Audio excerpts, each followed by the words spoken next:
Твоят дом, твоите истории. Вземи ипотечен кредит дом за теб от Централна кооперативна банка. Сега с още по-добри условия, защото от вкъщи по-хубаво няма. Виж повече на ccbank.bg.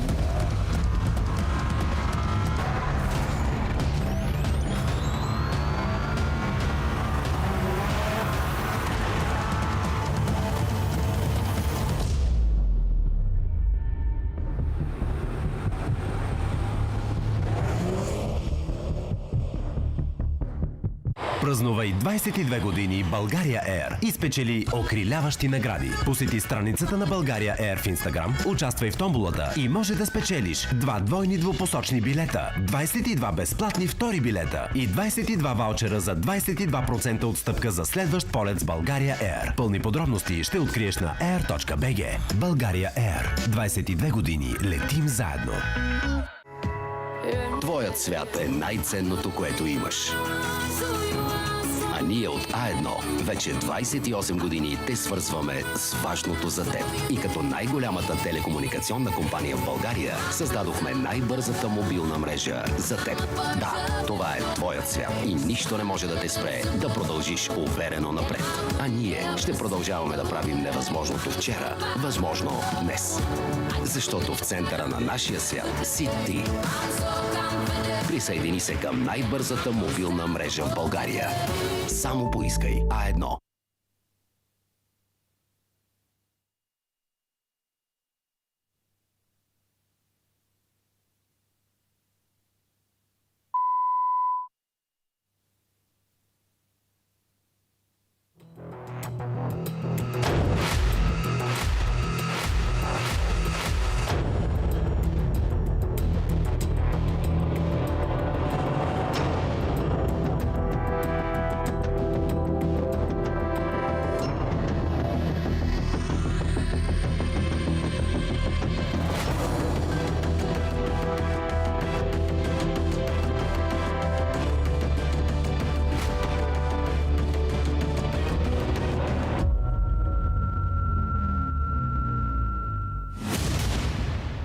Welcome to Senshi, where warriors become legends.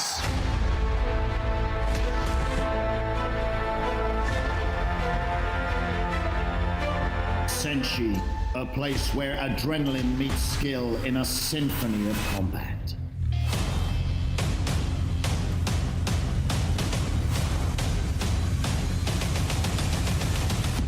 The thrill, the raw power, precision, technique, and the triumph of victory.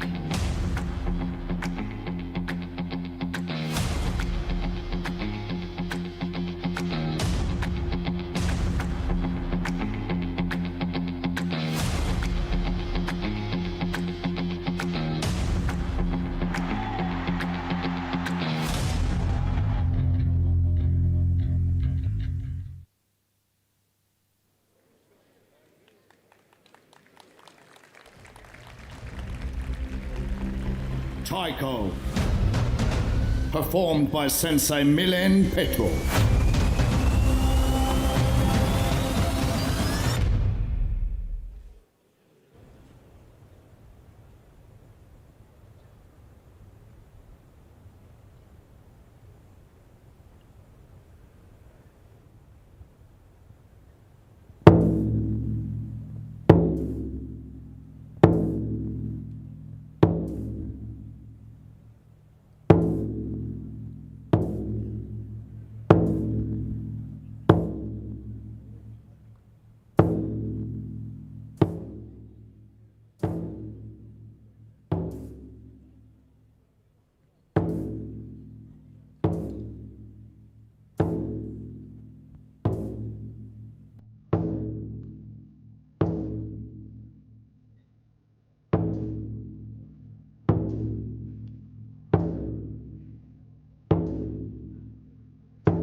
We now have the honor of introducing the Senshi Legends.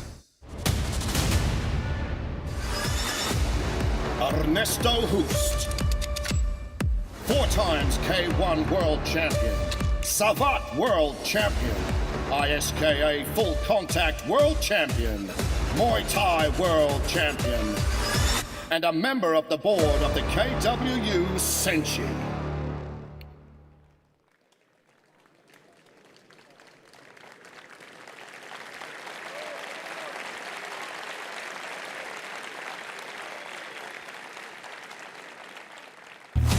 Please welcome Shihan Semi-Schilt,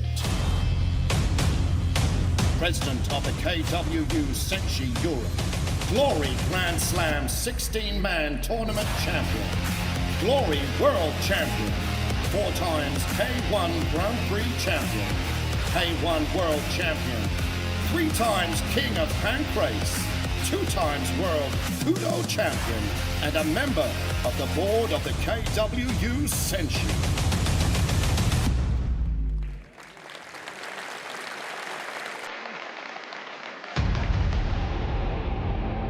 Shihan Francisco Filo,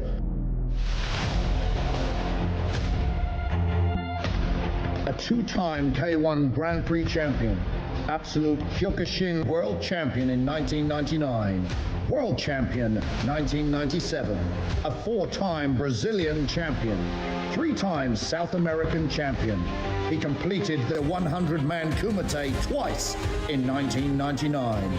President of the KWU SENSHI for South America and a member of the board of the KWU SENSHI.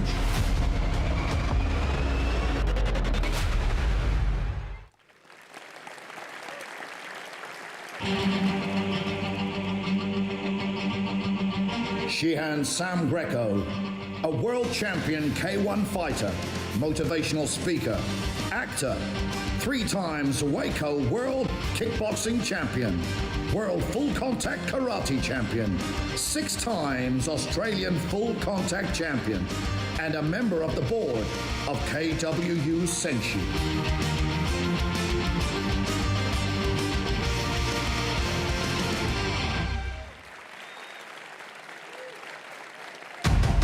Albert Kraus, the first K1 World Max Champion in 2002, and also the first Super Combat Middleweight Champion, World Champion in Kickboxing and Muay Thai, and a member of the board of the KWU SENSHI.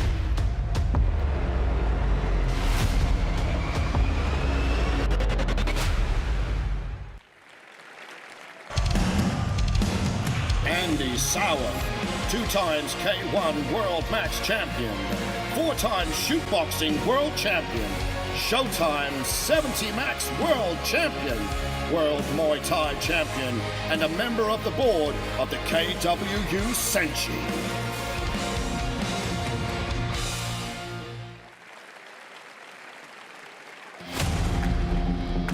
Shihan Glaub Fetosa, K1 World Grand Prix Las Vegas Champion 2005, 2nd place K1 World Grand Prix 2005, South American Champion, 2nd place at the first World Weight Championship, MVP in Kyokushin Karate World Cup, World Champion at the World Team Cup 2002, Vice President of the KWU SENSHI South America, and member of the board of KWU SENSHI.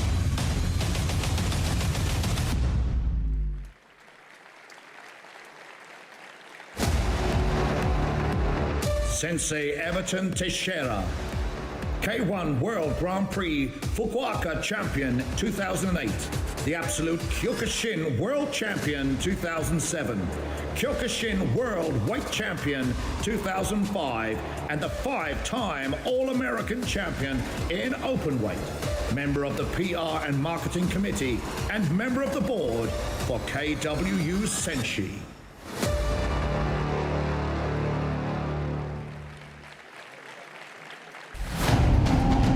Sensei Tariel Nikolashvili, Absolute Kyokushin World Champion in 2011, He completed the 100-man kumite in 2014.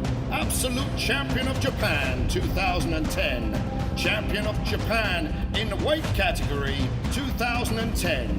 Champion of Europe 2010. And a member of the board of the KWU SENSHI Europe.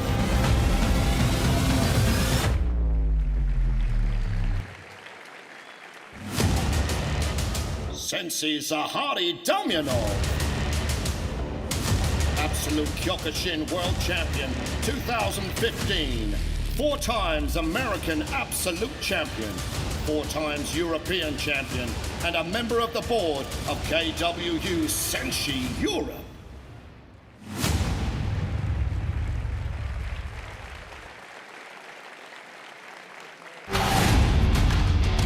Sensei Jan Sukup. 2nd place at the 9th Kyokushin World Open 2007. European Champion. All Japan Tournament winner. Yangami's Fight Night Heavyweight Champion. The member of the board of the KWU SENSHI Europe.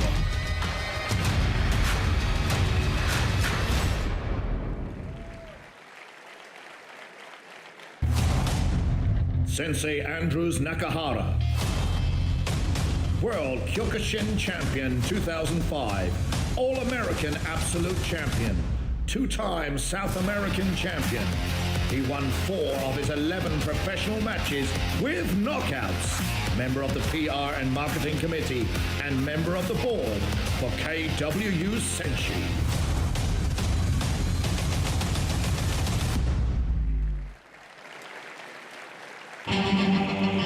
Sensei Petar Martinov, Kyokushin World Champion 2014. Kyokushin European Champion 2006. 3rd place European Open 2008. 3 times European Tameshiwari Champion. Member of the board of KWU SENSHI Europe.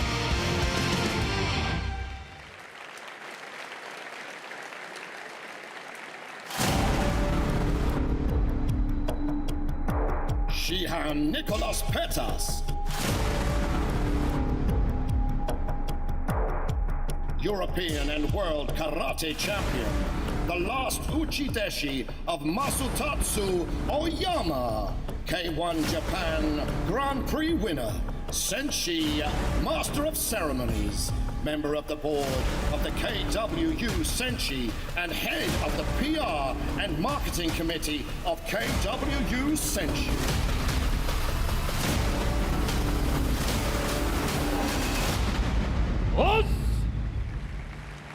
Ladies and gentlemen, welcome to Senshi 24. I'm your host, Nicholas Pettis. Tonight marks the 24th edition of the International Professional Gala Fight Night Senshi, and we are live in the Palace of Culture and Sports right here in Varna, Bulgaria. Thank you for tuning in worldwide. I am honored to be here in the ring with some of the greatest martial arts in martial arts history, making it even more special. Tonight, we have fighters from 13 different countries. Bravely, firmly, and honorably, they will leave it all in the ring. Senshi 24 Gala Fight Nights will be broadcast live for free on national TV channels, Bulgaria Air TV, Max Sports channel. The free online viewing can be done on senshi.com, boets.com, boets.bg, kwunion.com, and chokshinkarate.news. Also, I would like to thank each and every one of you for coming out tonight to support all the fighters, and each of one of you at home watching, and mostly all of the people who are involved in making this event so special. Thank you to all the staff, and also for our partners for the KW International Professional League, Armets Insurance Company, Max Sport, Bulgaria Air, M-Car Group, BMW dealer, Rolls-Royce Motor Car Services, St. Constantine, and Helena Holdings for supporting the event. Ladies and gentlemen, we are the legends, and this is Senshi. Now please take a look at the fight card. Fighting in the Senshi under 70 kilogram weight division under KWU Full Contact rules, Walter Christopher from France faces Ognan Mirchev from Bulgaria. Fighting in the Senshi under 75 kilogram weight division under KWU Full Contact rules, Daniel Valenti from Italy faces Peter Stoikov from Bulgaria. Fighting in the Senshi under 75 kilogram weight division under KWU Full Contact rules, Manuel Sempera from Austria faces Atanas Boshilov from Bulgaria. Fighting in the Senshi under 80 kilogram weight division under KWU Full Contact rules, Konstantin Rusu from Moldova faces Michael Semperi from Italy. Fighting in the Senshi under 80 kilogram weight division under KWU Senshi rules, Aziz Felak from Morocco faces Omar Morino from the USA. Fighting in the Senshi under 70 kilogram weight division under KWU Full Contact rules, Marius Christian Cimpuiru from Romania faces Bruno Gazzani from Brazil. Fighting in the over 95 kilogram weight division under KWU Full Contact rules, Masenissa Hamaili from Algeria faces Francesco Zaya from Albania. Fighting in the Senshi over 95 kilogram weight division under KWU Full Contact rules, Nidal Bichiri from Morocco faces Yanis Stoforidis from Greece. Fighting in the Senshi over 95 kilogram weight division under KWU Full Contact rules, Jafar Wilnis from Suriname faces Bruno Chavez from Brazil. Fighting for the under 70 kilogram Senshi European title under KWU Full Contact rules, Ivan Nakari from Italy faces Dragomir Petrov from Bulgaria. May the best man win. And now, for the first fight of the evening, under 70 kilograms, our referee, Mr. Albert Kraus, the Hurricane himself. Fighting out of the blue corner, from France, Walter Lecognier Christopher.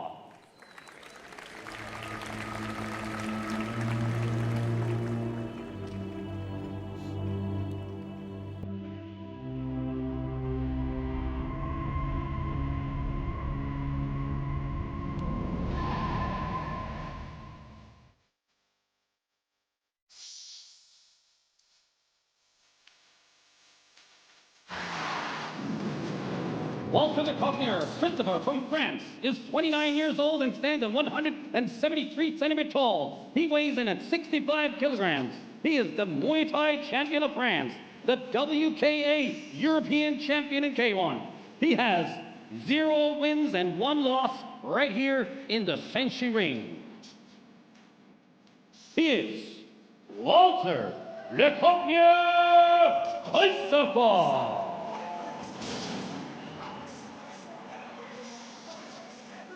And his opponent fighting out of the red corner, right here from Bulgaria, Ognan Mirchev.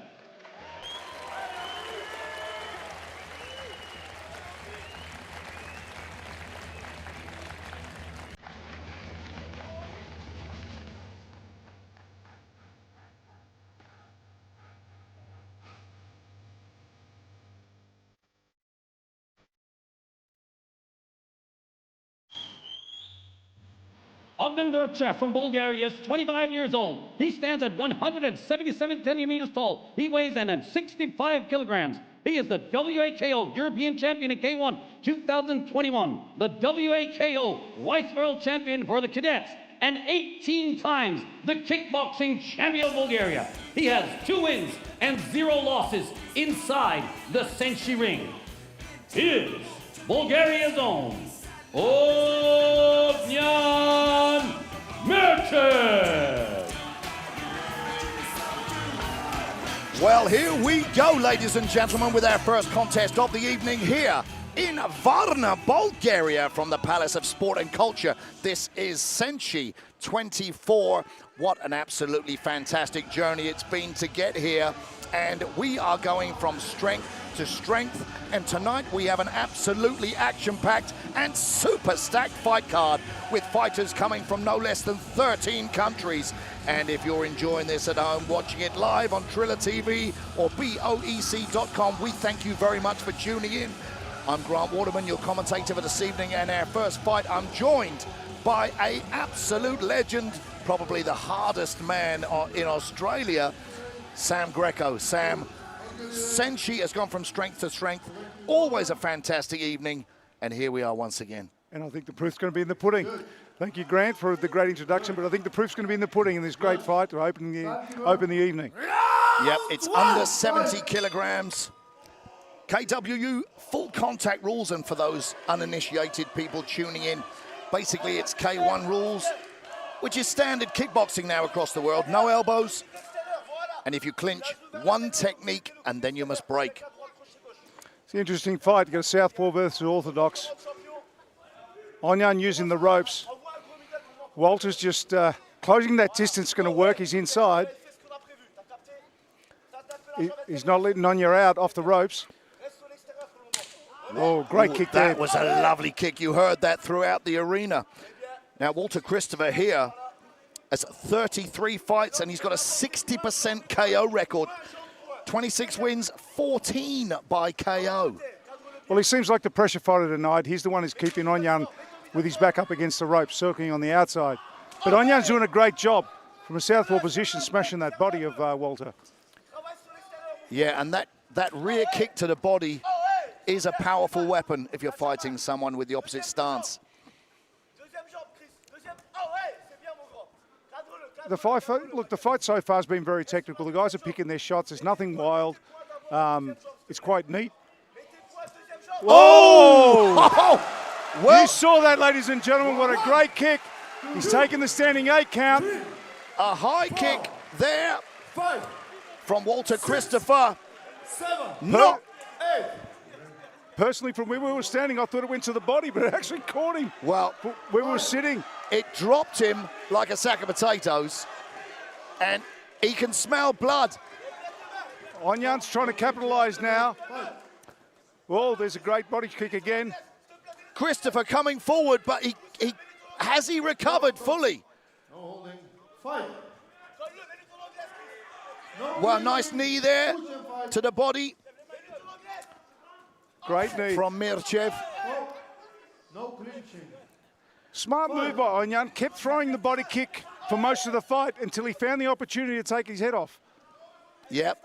Attack the body, bring the arms down, and then bosh. That kick was like lightning. Well, it looks to me like Walter Christopher is not 100%. No, most definitely is not. And he's trying to close the gap to avoid those high kicks. He's trying to stay in close and work in close to avoid those high kicks and body kicks. And it's crazy when your marbles get scrambled like that, you get a big shot to the head. Your brain can be wobbled. Your brain comes back to what feels like almost normal, but your legs aren't working properly.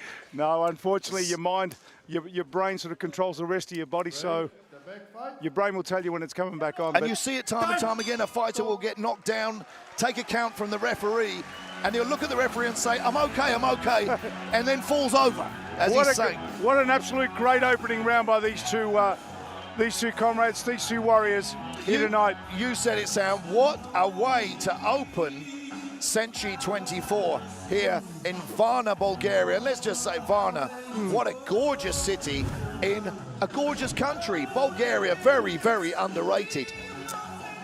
As we see even here, Onyan's always attacking that body off that rear leg. He finally found the opening right there to the head, which dropped him, which dropped Walter, and Walter was seeing stars. Well, that was just a fantastic kick, and he didn't give it away by leaning too far back with the body, and he set it up. He was throwing some punches, and it wasn't just a lead kick out of nowhere. That was just fantastic, and accuracy as well. Right on the button. Now, Walter Christopher has had that minute to recover. He's had the knockdown. He knows he's around down now. My only concern with Walter is his hands are dropping low as soon as he finishes punching away. This is the only thing that concerns me. But other than that, yeah, he threw that combination of punches, landed with a great knee at the end of it. But as you say, his guard was down. Now, if he gets timed by Christopher could draw him in and then finish the combination with a counter of his own. But Sam, Walter Christopher's dropping his hands as well. That's what I'm saying. Walter Christopher is dropping his hands. He is dropping his hands. Onya's just playing the game. He's just playing that waiting game, trying to find that opening or trying to create the opening. I'm always a bit concerned with someone always leaning against the ropes, playing the outside game, but Onya's doing a great job from there. Nice knee there from Christopher. I'd like to see these guys go to the body a little bit more rather than headhunting. Well, the pace is absolutely incredible. So, and it always will be, or should be.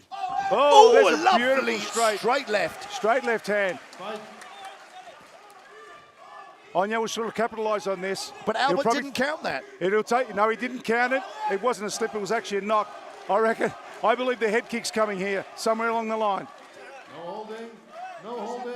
Well, I'm surprised Albert Kraus, our referee, didn't use that as a knockdown. Nice body kick there from Walter Christopher. Holding. Body kick there. There's that body kick I'm talking about. From Mirchev.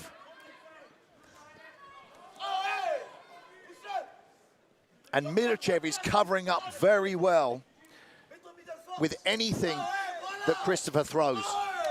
Walter's been relentless, obviously, coming forward. That forward pressure is really what's getting on top of Onya. But look, at the end of the day, these guys, I tell you what, it's been an absolute war from the bell.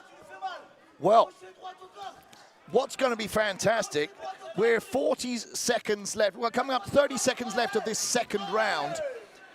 Let's see if it goes into the third. The pace has been absolutely incredible.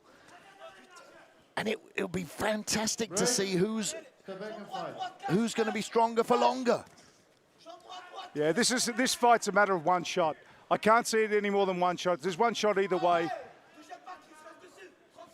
At the moment, we've probably got Onya up, ahead. There's another head kick there, and a great shot there to the head by Onya. Yeah, Ognjen Mirchev. But as I'm looking at him walking back to his corner, he's taking some heavy breaths. Yeah, both fighters, rightfully so. Look, it's been a fight of pace from the word go. That's what I said to you. It's been bang from the word go. The pace has been relentless.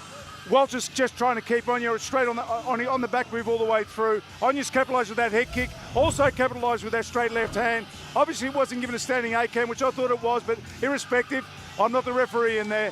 But look, I believe it's either a punch or a kick away from victory, either guy. Well, it seems that way. And what a catastrophe it would be if Ognjen Mirchev did run out of gas. I can't see that.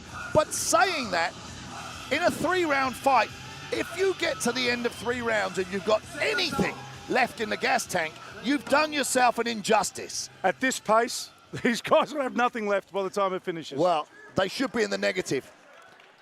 Mirchev looking ready to rock and roll. They touch gloves and give a hug. Great sportsmanship Great there. sportsmanship. And this is what Senshi's about, sportsmanship. Yeah, upholding those traditions of sportsmanship, honor and respect in martial arts. Oh, there's that high kick again. As you said, Sam, it's a one-shot fight. I wouldn't expect anything different from these two. They're great warriors, absolute great warriors. They're giving it everything. And it's fantastic to see the difference between a fight like this and the heavyweights, because these guys will set up a shot, they'll throw combinations, they'll get busy and pick an opening, and bosh, you see a knockout, whereas the heavyweights are throwing those single power shots. I mean, this is like a game of chess at the moment. And you know what? Walter Christopher has taken 2 heavy hits, 1 big hit, say the head kick, and also another shot. And look at him now, he looks like still fresh as a daisy. When I say fresh as a daisy, he's still coming forward, battling away. Well, he still believes he can win 100% in his own mind. And if he finds the target, I'm sure he can. Yeah, I'm still in belief that it's going to be one shot. It's one shot away with either guy. It could go either way, this fight. Look at Ognjen Mirchev here. He's exhausted physically, but mentally he's making himself carry on, which actually a young man can do. Indeed. You know, your body always gives up, your mind always gives up before your body does. Yeah. We're halfway through this last round. The crowd really getting behind these fighters, which is great to hear. Well, it's fascinating here in Bulgaria because you can have a home fighter and the crowd appreciate great fight. That would look a little bit suspicious. Fish of an elbow, wasn't it? It did. You noticed that? It did indeed. Well, but we'll call it a punch. Yeah, the Bulgarian fans love great fights, no matter where you're from. They might boo the people if they come from America, but that's another story. These guys are absolute gladiators. They have not taken a step back. They've been punching each other in the face and kicking each other out for the whole 3 rounds. Incredible. This is sensational. This is what makes Senshi so great. We've got quality fights like this. This is world-class fights. Sensational. Yeah, I tried to say, yeah. Last 30 seconds to go. Last 30 seconds of the 3rd round of our first contest of the evening, and boy, has every fighter left on the card got something to live up to now. These guys have set the standard for Senshi 24. I mean, if you want to see something that's world-class, just come to Varna. Now, Ognjen Mirchev goes down there. They'll be throwing the kitchen sink at each other right now with 8 seconds to go. Here, this is it. They're going to trade off. This is it. Time. What a great fight. Absolute warriors. And congratulations to both fighters. Yes, I was just about to say, irrespective of the result, they both should be congratulated. Yeah. And I've said to fighters in the past, you've got to go out on your shield, because in the future, if you look back at your fights and you win an absolutely easy fight against a very, very weak opponent, do you really feel great about that? But if you lost an absolute war against a warrior, that's better to be in that fight than the fight you won against I couldn't agree with you more. Easy. I could not agree with you more. And these guys, exactly that. They've gotten out on their shield. And look, it's in the judges' hands right now. I wish I could give the victory to both of them, but unfortunately, there's going to be a winner and a loser, and we'll just wait and see. Well, I'm certain. The red corner, barring something extremely weird, that Ognjen Mirchev has won this fight by unanimous decision. But like you say, Sam, both of these fighters are winners because of what they did for the crowd. Yeah, amazing, amazing. That was absolutely incredible. That could have been a main event on any other show on the planet. If this has set the standard for the rest of the night, we're in for a really, really good night. Judge 2, 29-27, and Judge 3, 29-28 for unanimous decision in the red corner. Well, there you go. There we go. There we go. It was obviously because of the knockdowns. If we take the knockdowns out, I'll tell you what, it'd be a very close fight. It would have been very close, and wouldn't it have been absolutely incredible to have seen a 4th round? Now, here's the thing. Walter Christopher is going to go back to Strasbourg in France, a disappointed man, because that's how you feel when you lose. But coming second in a contest like that, we know is not a loss. As, you know, in the real world, he didn't get the W, but man, he got some respect for that performance. The experience that Walter Christopher has gained tonight, on a great show such as Senshi, world class. The effort he's put out against a very, very talented and tough opponent. He's got nothing to be ashamed about, and he should be proud. In my eyes, he's still a winner, irrespective of the result. And congratulations to both guys. They go away winners in my mind. Yeah, and as we said numerous times throughout this fight, what a way to start Senshi 24 here at the Palace of Sport and Culture in Varna, Bulgaria. Round of applause for this amazing fight. It is on Senshi 24. of the evening. Just put it over there, sir. Now, our referee for fight number 2 is Mr. Andy Sauer himself. Under the 75 kilogram category in the KW Full Contact rules, in the blue corner, from Italy, Daniel Valente. Don't give me style, don't give me breath. Don't put a smile on my face. Don't put the smile on my face. Don't make me shine like the sun. Don't make me shine like the sun. Daniel Valente is from Italy, 22 years old. He stands at 187 centimeters tall. He is 72.7 kilograms. He has the Italian Kickboxing Championship, the Italian and the World XFC Championship. It is his first time in the SENSHI ring. Welcome, Daniel Valente. His opponents, fighting out of the red corner, right here from Bulgaria, Peter Stoikov.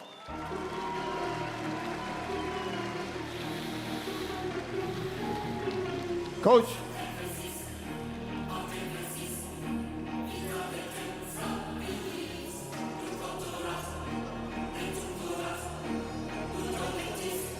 How do you feel? You feel good? You feel good?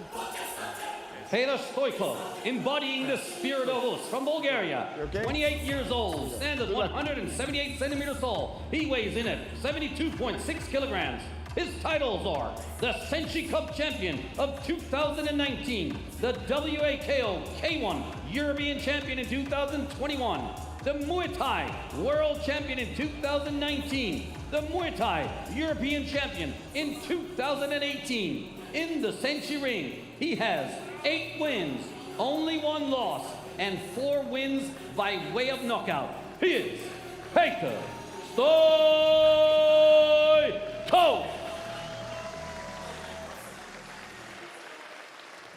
Well, here we go, ladies and gentlemen, with our next contest of the evening. Kickboxing at under 75 kilograms.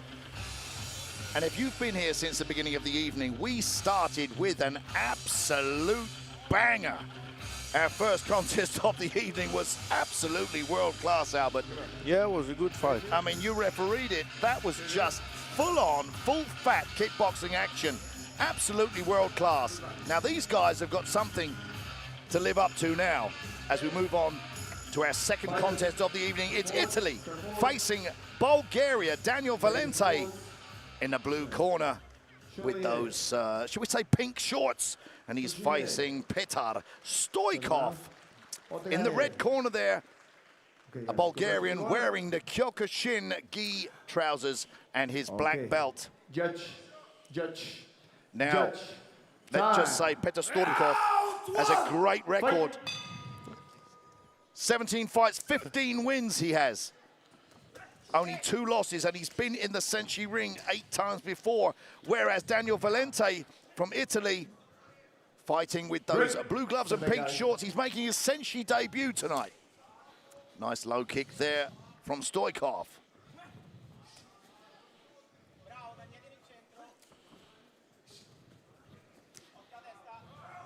Now it's interesting, when you see a Kyokushin fighter, I don't think they flow like a kickboxer. They're very stiff, they move in a linear way sometimes, but they've got very, very stiff and hard techniques. Yeah, they are really always top fighters.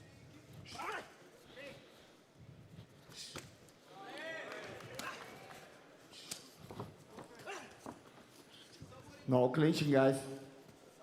Step back. So you can see right from the onset of this contest, Stoikov throwing very hard techniques. Low kicks inside and outside. Break. Step back. Our referee Continue. here, one of the legends, Andy Sauer there. Doing a good job actually there. He's just allowing the fight to flow instead of getting in between them, telling them to break, and they're obeying his commands. Oh, nice Good body shot there. combination, yeah. Very nice. Good knee. Oh, a kick to the head. Stoikov there being chased across the ring. Oh, nice high kick there. Yeah, so Valente Stop. came out of the box. Poof. Fight.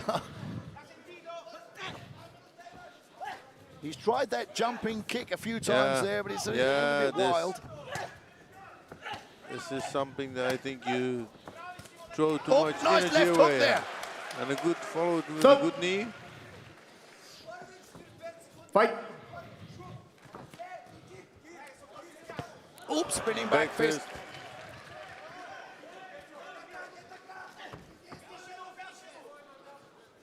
Well, there's again a few times there we've seen Daniel Valente trying these flamboyant jumping techniques which have no power and don't really land. No, and they're out of range. I think he will maybe he have enough condition, but in the end his condition will go away if he jumps so much. Well, nice combinations. They look nice, but do they have the power to hurt Stoikov? Not really. But the idea is good. Well, now you can see the damage as Valente goes back to the corner. He's got some damage on his legs from those low kicks. Now it's interesting, if you see those flamboyant, fancy kicks and jumping techniques that Daniel Valente is attempting, in the gym, when you're training on the pads, I don't think you train this. well, there's some guys who are training these fancy kicks, spinning techniques, but when you're on the pads, you can always be in range. Yeah, of course. When you're in a fight, the guy with the pads in his hands, he always comes to the knee and to the kick. Yeah. It's something else in a fight. In a fight, it's totally difficult. Even a jab, you throw a jab on your pad man, bang, and it lands on the sweet spot. And he come and catch it, yeah. And then you throw your jab in the ring, and the guy is... He's moving, he's stepping back. A meter away, you think, what's happening here? Yeah. Judge. He's always moving. Judge. What do they say? Pads don't hit back. No, yeah. It's easy to hit the pad. It's nice. It's nice to hit the pads. Yeah. And he doesn't hit back. That's also nice. So here we go, the second round of this contest. I'm going to give that first round to Petr Stoikov. Stop. He landed some very strong techniques. Fight. Oh, yeah. That was a strong right hand. No holding, guys. No holding. Fight. Oh, nice right hand again. Nice right hand again, And there, good right knee. Valente there. Again, the jumping again. And again. Yeah. Stop. Guys, the last warning. Now, guys. Valente's throwing, No holding, he's thrown some great body shots. He threw 2 great hooks there, but they're slightly inaccurate. Yeah. And I think he wastes a lot of energy with the jumping that he does. Every kick or punch you want to make is a jump. And it's interesting, you see some fighters, where's your target? My target is the head or the body. Then you look at a real technician, where's your target? It's 1 centimeter on the chin. Yeah. It's that knockout precision punch. And that can make a difference. Yeah, for sure. No holding, no sweeps, guys. No sweeps. Fight. Well, Stoikov slowing down. Exhausted. Stoikov is slowing down. It was a great pace in that first round. But they are both look like the tank gets empty. Well, the tank is emptying quickly. I have to say, Daniel Valente, he's throwing some combinations, and they look great. Yeah, if he stay with his feet on the ground, it looks very good. Yeah. Yes, exactly. Yeah. Then it's good. Everything he does is good. So there's a lot. Not too much power, but he takes every time the body, so you don't have to hit him out with 1 punch. If you keep pushing the liver, the air also will go out. Yeah, he's like a stylist, but it's power we need to see. There's a lot of blood there coming from his mouth, I think. No holding. Blood. No holding. Guys, stay straight up, okay? Let's go. No, am I seeing things? Maybe. Oh, that was a nice left hook from And Valente. he's not so strong, but he do everything with his power.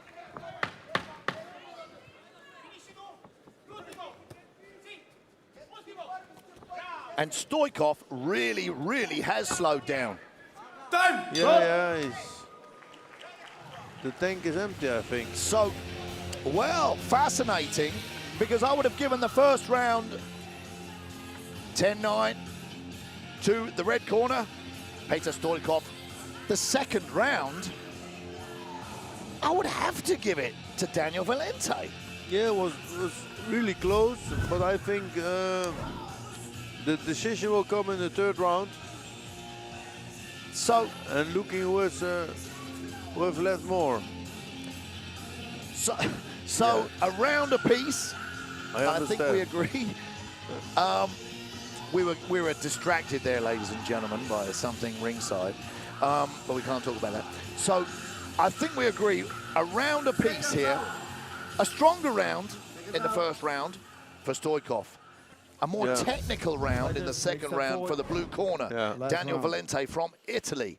Okay, we go into the third round with the feet on the canvas. As they come out, as long as Valente stops these flamboyant techniques. Final round!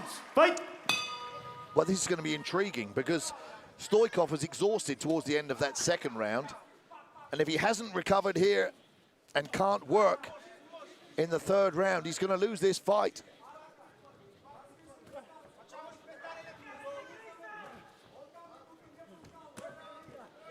And this could be the difference between a Kyokushin fighter and a kickboxer. Because if you're a kickboxer has to be a good boxer to a certain extent. And someone good at boxing can use a jab, land some techniques and back off at their pace, get their air back in. If you're being pressured all the time, you can't breathe. You can't get your... He keep taking the body. That's very good from him.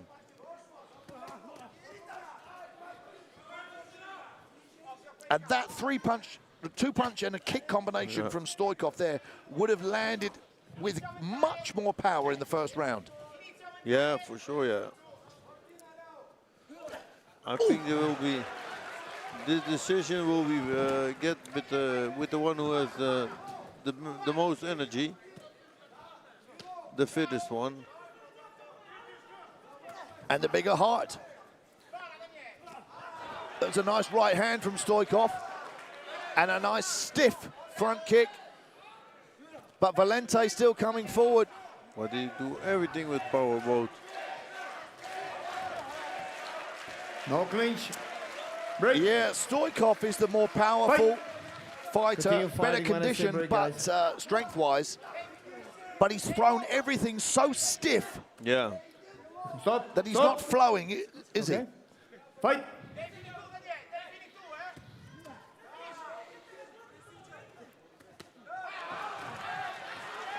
Oh. You can see how exhausted he is there. Really exhausted. Getting sloppy. Fight.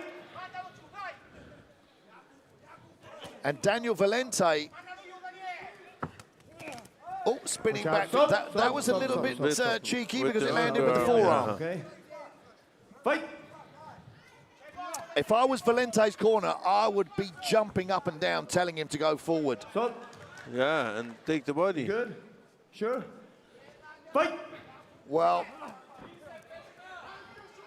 he's got opportunities there to punch the body, kick the body, and knee the body. There we go with the left hook to the body, like and this, again. like this. But don't use too much power if you get tired.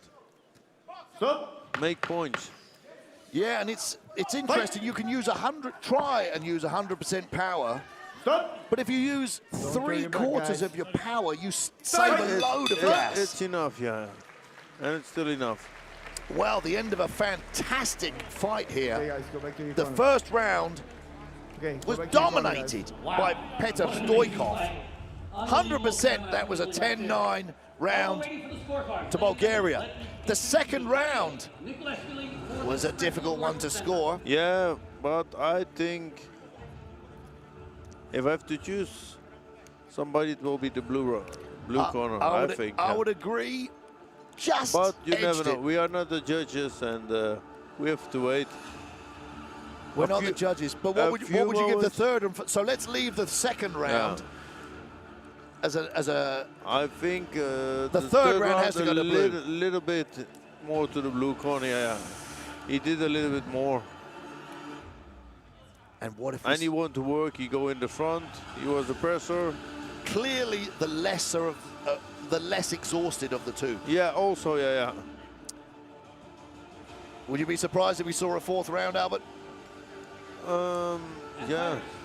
I'm surprised on nothing anymore. I don't know. After all these years. years. In a few moments we will know. Wow. The audience have gone quiet. Judge number one. With the anticipation here. 29 to 29. Oh. Judge 2. 29 to 28 in favor of the red corner. Oh, wow. That's a draw. 3, 29 to 29. For sure. And we have a draw. Fourth round. Yeah, fourth round. It's a draw. That means one extra round. Well, we're going one extension. I had a suspicion it was going to finish that way. Yeah. And the crowd are cheering and applauding. And, well, here's something that I'm going to say, which will probably be controversial. And here's the thing, and I don't know if you agree with this, Albert. If I was judging a fight, and I'm not a judge, but I've seen a lot of fights, if a judge scores around a draw, I call that pussy scoring. I think you're a coward as a judge. There has to be something. Come close, guys. Yeah, but to be honest, if you have to choose now, extra round. it was difficult. The last round, okay, guys? Okay, it was judge. difficult. Look, if you see one Judge. fighter who really want to fight, Judge. but Time. if they want to fight, it's also difficult to make it then. I agree, but if you're going to come to an event, if you're going to choose to be a judge, then you need to be able to break down the action to such a finite point and explain it and define how you scored it. Yeah, for sure, yeah. But they are loaded up now a little bit again. So they had a bit of extra rest there. And look at Valente there, But every time combinations. he go to the body, yeah. That's very nice. Look, There we go again, 1-2, left hook to the body. Left hook from Mirchev, sorry, Stoichkov. I don't think we've seen a low kick, have we, from Valente? They don't. There we go. Oh, there we go. Yeah. He heard me. Uppercut there from Stoichkov. Well, if we've got 2 minutes left, and if this whole round continues like this, it's going to be even harder to judge. Yeah. Maybe the most difficult round of the fight. Break. Step back, guys. Continue fighting. Now, originally, break. Fight. You can have a fifth round in K1 rules. No. Yeah, that's no holding. If break. Step the back, guys. fourth round is scored when I say break, okay? in its own merits, if this round becomes a draw, will there be a fifth round? Back. There's no draw allowed. I don't think so. I think they have to choose. Fight.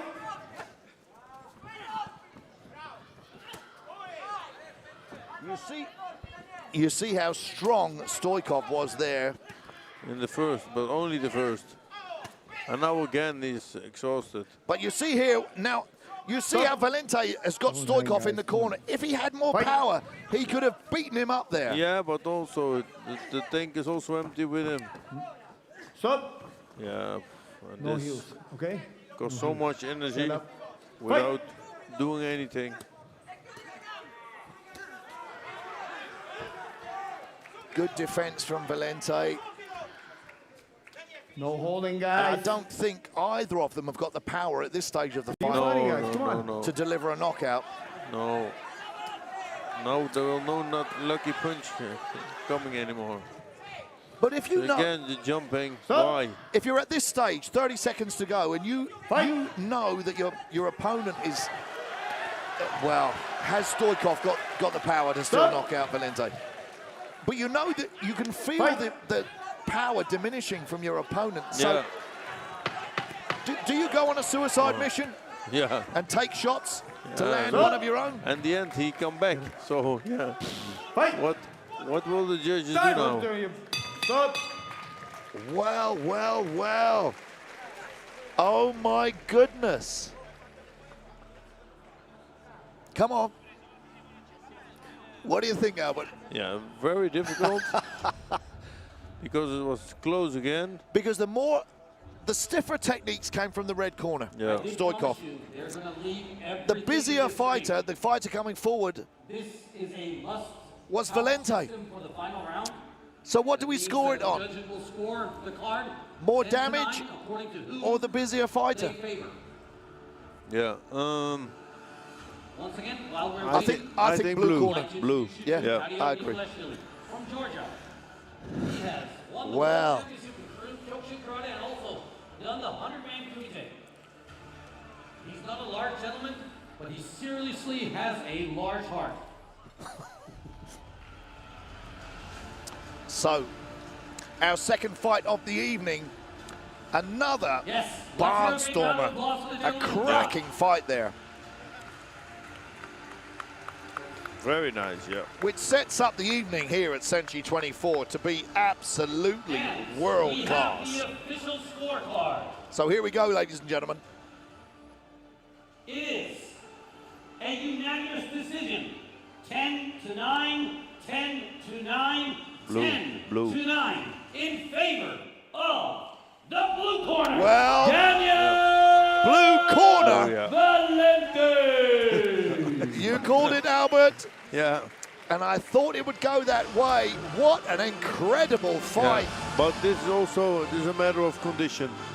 Yeah, because and your opponent can be better, but your condition has to be good. You have to have condition for 5 rounds. And some of the young fighters can learn a lot from watching a fight like that to weather the storm. For sure, yeah, for sure. And you could say, look, listen, Petr Stoikov. When you go in the ring, before you have to think in your mind, condition is everything. Yeah. You cannot lose on condition. Really not. Yeah, well, you said then you lose from yourself. Well, the thing that stuck with me a few events ago, and I don't know if you realize that the power of that statement, was that fatigue is just another emotion. Yeah, you have to put it out. And you have to put it out. And the way I looked at it, I'm thinking, man, I know that, I mean, one thing, I suffered from fear, nerves, and whatever. I really don't train. 2 times in a week, I go sparring with my son, 6 rounds. And believe me, nobody can stand up for 6 rounds. I always stand up for 6 rounds and I have no condition. But only one thing, you switch the button off and go on. Well, and in the rest, believe me, I'm exhausted. But when the bell goes, I switch it off and I go on. I get tired in the rest. You don't think that's called psychosis? Yeah, maybe, maybe. But it's really an emotion. Yeah. Now, let's move on to the next fight of If you think you are tired, believe me, then you are tired. Yeah. Well, one thing that you can explain this by, I'm sorry to talk over our ring announcer, but listen, if you're in the ring fighting, you can be exhausted after 30 seconds. Yeah. If 2 maniacs break into your house to try and hurt your family, you'll fight for 2 hours. For sure, and for sure, yeah. Until you But then die. you are not busy with I'm tired. If you look like it's like how I say it, you are begging for yourself because you get your mind is tired, so your body also get tired. If you are not tired in your mind, your body don't get tired. But you've also got the mentality of I don't care if I die. Yeah, you have to walk through a wall. Yeah. No matter what. Wow. Yeah. This is a podcast waiting to happen for sure. Thank you, Grant. Right, Albert. I'll see you next again. time. Thank you. Fantastic. And his opponent, right here from Bulgaria, none Senshi himself, Atanas Bozilov.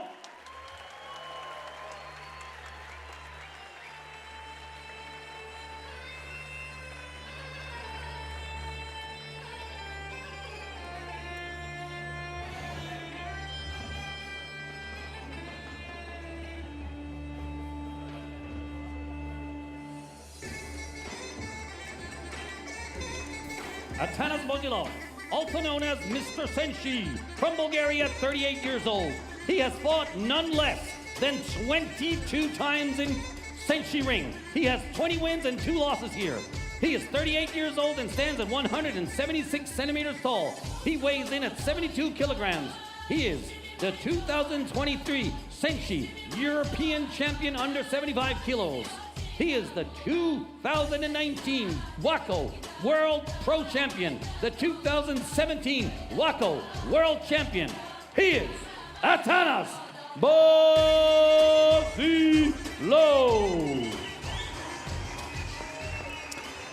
Well, here we go. Under 75 kilograms, KWU Full Contact, kickboxing rules. This is Austria facing Bulgaria.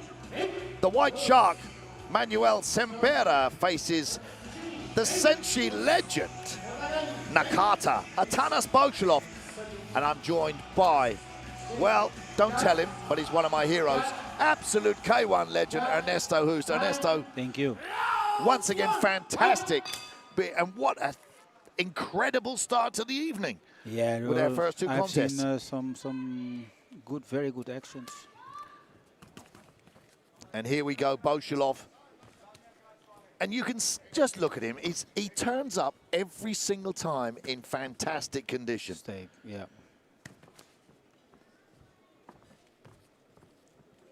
Now, if I was, and I don't want to do it, no, because I'm trying to find something bad about somebody who's so good. But if I was to find one criticism about Bozilov, is that I think fighters should have different gears. So you change up and you change down. Yeah. But he fights at a very similar pace. Yes, true. And it concerns me if his opponent can time him. Yeah. Watching previous fights and then getting into this fight and allowing him to work and working his time out. Yeah. That would be my pretty much only criticism. That was a lovely check. Yeah. Yeah, I think the thing with Atanas is he looks so strong, but I don't have the idea that he really hurts his opponent. So well, I think his record reflects that. He's had 33 fights with 30 wins, but only 4 KOs. Yeah, that says enough. But he looks powerful. He looks powerful, and I think he is powerful also. But at some point, like he gives a left now, but he doesn't put his body weight behind the punch. Now a little bit better. His techniques are short. You're absolutely right. Yeah. I remember one time I told his trainer that Atanas should make more low kicks to the rear leg with the left, because he's a southpaw, and it's a big advantage to be a southpaw, because orthodox fighters hardly defend low kicks to the rear leg. We've spoken about this before. Yeah. Exactly, but now I saw him kicking him to the front leg, but not to the rear leg. And same with the right hook. A right hook from the close distance is very difficult to defend for an orthodox fighter. And yeah. Well, as we're talking, we're watching the fight, and Bozilov is poetry in motion. Yeah. If you take the power factor away from it, he's throwing combinations that are fantastic. Yeah. If you added another 20% of power, it would be incredible. Well, yeah, not only power, but persistence, pressure. He should pressure his opponent more. Now, I'm just wondering, one thing that it perhaps annoys me about when I watch pad men. Yes. And I don't know if you agree with this. Yeah. It happens especially with boxing pad men. Yeah. They slap the pads onto the fighter's gloves. So you throw a jab, and it's a half jab. Yeah, it's true.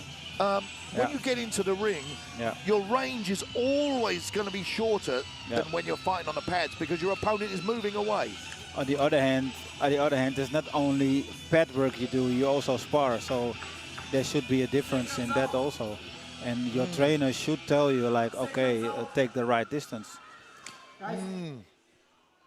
Judge. So there's two things to say for that. But you are right. Round 2. You are very right. So here we go, the second round.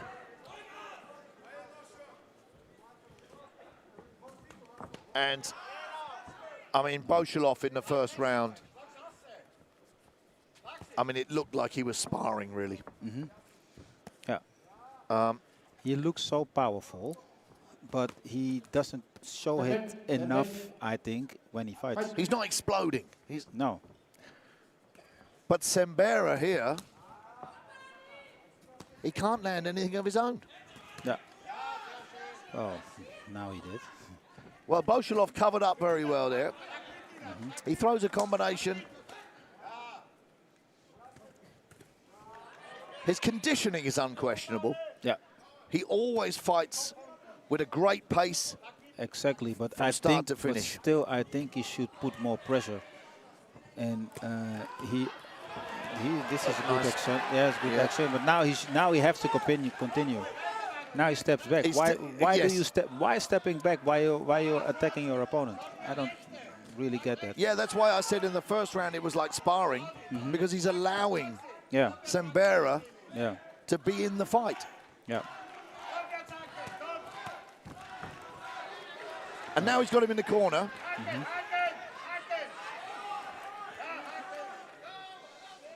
Yeah, oops. Yeah, it's intriguing because Bolshilov there had him in the corner and he could have been throwing bombs to the head, bosh, and finish with a body shot. Yeah. Yeah.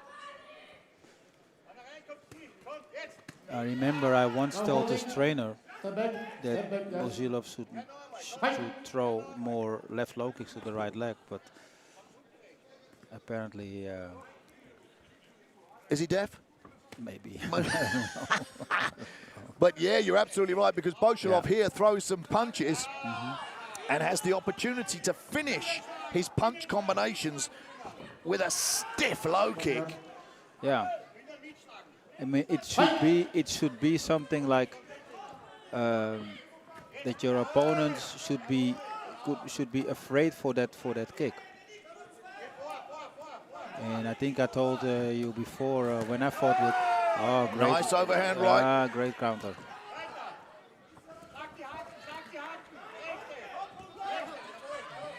His Step back. corner shouts that he have to make the hook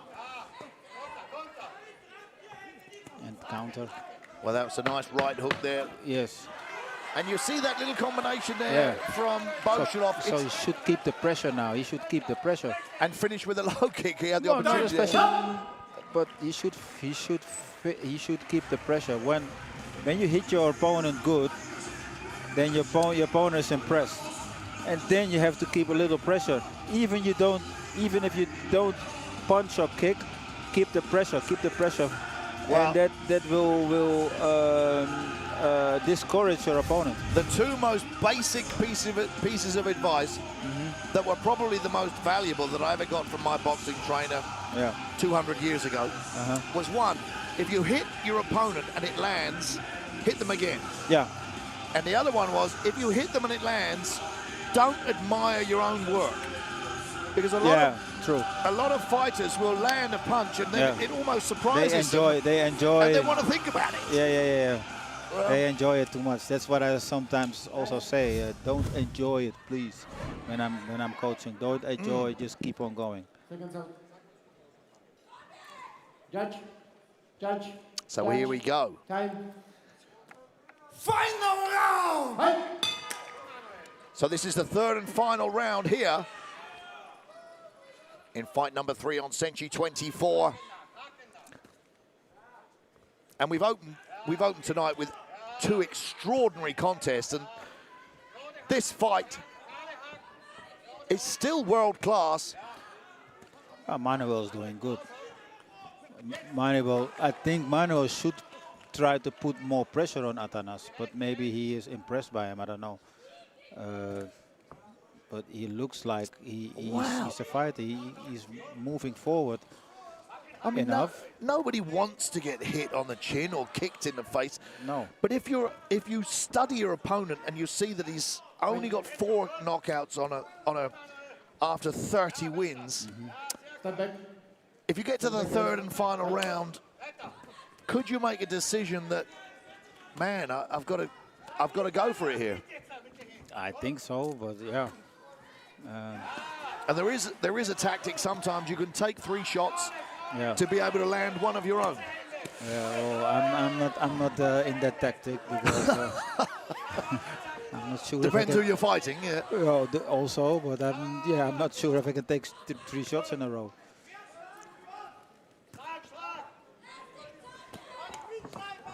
I mean, Bolshilov is such a great kickboxer. When you just watch his technique and the way he flows. Yeah. And he changes stance there. Stop. He's deceptively evasive.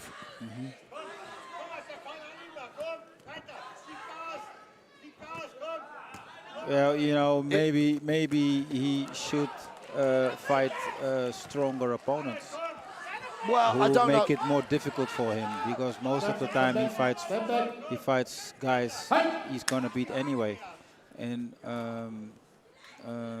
in order to improve your own fighting, it should be good to fight fighters who are nice. Challenging you. Yeah, that was a nice move, nice sweep. I think a little bit too late for him, but yeah, well, I mean, they say if you're the biggest fish in the pond, you're in the wrong pond. But yeah, I just think if Bolshilov could develop more power, if he had that knockout power, he would be incredible. He would be in glory. Well, or something. Yes. Yeah. Step back. That was a great try. Just jumping. Time. Stop. Okay. Well, that was a fantastic demonstration of kickboxing. And Manuel Sembera here, making his Senshi debut, put up a fantastic fight against the Senshi veteran, Atanas Bolshilov. So he can go back to Austria with his head held high. For sure. But we have to say, before we see the judges' scorecards, I'm certain Atanas Bolshilov is going to get that decision unanimously. Yeah. But it would be just glorious to see him come back in his next fight with some explosive power. And with a stronger opponent who pushes him, so he has to up his game. Exactly. He has to up his game. Exactly. Because maybe he doesn't know that he's got that power. Yeah. No, true. You're very right about that. And I don't think it's like, you know what they say, that hard times build character. I don't believe that. Hard times reveal character. And maybe he needs that hard time to reveal his power. Yeah. 27, You're right. 30 to 27, 30 to 27 in favor of the red corner, Atanas Bolshilov. There we go, Ernesto. Atanas Bolshilov gets it, but the audience certainly had a great fight there to watch. That's the 3rd contest of the evening, and each one of them has been absolutely world class. And let's just say something to the audience at home. Don't get confused. Each of our winners gets a Senshi belt because they're all regarded as champions. Yeah. That isn't a title belt. It's simply a demonstration of how respected our fighters and warriors are here at Senshi. Well, basically, because the belt, But that belt there, which isn't a title, Yeah. is 10 times better than some of the title belts Yeah, it's very you true. get on the big organizations. Very true. Look Very at that thing there. Yeah. I can see myself wearing that, riding a big Harley Davidson down the motorway. And then they steal it from you. And they rob you. Yeah. So. Thank you very much. Fighters exits. Actually, Well, you're going to have to leave us, And Ernesto. we will be moving on to the next fight Okay. of the evening. Just for one Our fight. referee, Because Zahari we've got another Damiano. legend coming to commentate, but you're going to be back Under the minus for fight number 5 kilograms for see some you more later. commentary. Contact I'll see you in a bit. rules. yes. Fighting out of the blue corner from Moldova, Konstantin Rusu.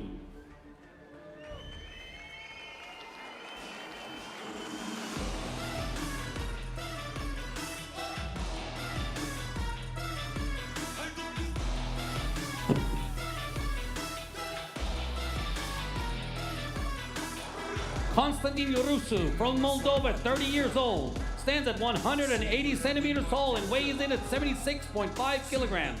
His titles are the K1 champion of Moldova, the FEA champion 2019, the KOK World Grand Prix champion in 2018. He has one win inside the Senshi ring. He is Konstantin, the Lion Crusher, Rusu.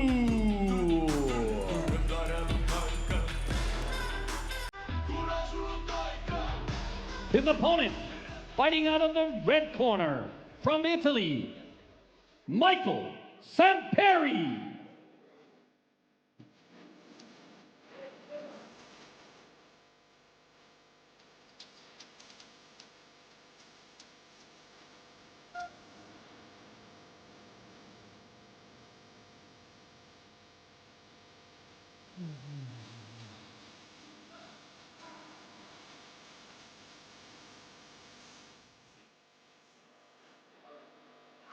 Michael Samperi, Italy's great hope. He is 24 years old and stands at 188 centimeters tall. He weighs in at 76.9 kilograms. He is the WKA World Champion, the WBC Mediterranean Champion, the ICO European Champion. He has one win and 0 losses inside the Senshi ring. He is Michael Samperi.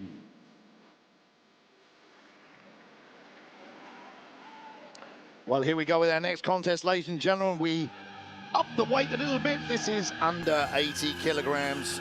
Full contact kickboxing rules once again here at Senshi 24 in Varna, Bulgaria. And I don't know if if you can hear it, but I'm in love with Bulgaria. Brilliant country, fantastic and lovely people. But enough about that, let's talk about the fight. And I'm joined here at the commentary desk by Everton Teixeira. It's difficult for me to say, I'm sorry, Everton. No problem. My Portuguese is not very good. But another legend here, K1 world champion, and a Kyokushin world champion, absolute monster a few years ago. Still a monster. But here we go, look. Konstantin Rusu, the Lion Crusher from Moldova in the blue corner, and he's facing from Italy, Michael Samperi, who is a fighter, but I mean, he could actually be a model, couldn't he? Lovely inside kick there from Samperi. Now, Samperi, he's got 34 fights, 32 wins with 17 knockouts. He's certainly got knockout power. Rusu from Moldova, he's giving away a lot of range here, 31 fights, but he's won 24 of those 31, 12 by knockout. They've both got knockout power. Look at that, lovely right hand and followed up by a left kick from Samperi. I think somebody might be going to sleep here, Everton. Yeah, I think Samperi has. He looks very, very powerful. He's throwing everything with mean intention. And blocking well as well. Rusu's giving away a lot of range, isn't he? So he's got to get inside.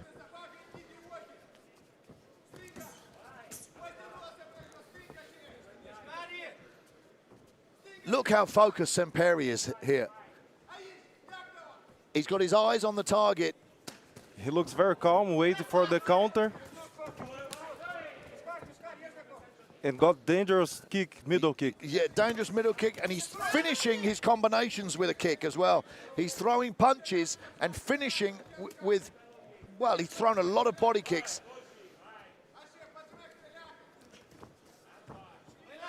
The kicks of Rusu there, well, that was a nice kick, but they're not, they haven't got the power of Samperi. No holding, no holding.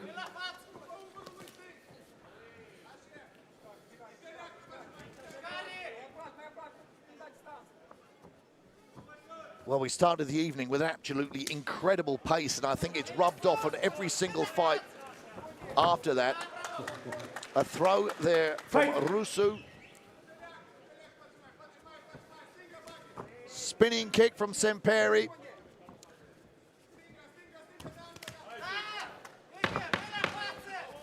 Stop, Last 10 seconds of this first round. A great pace.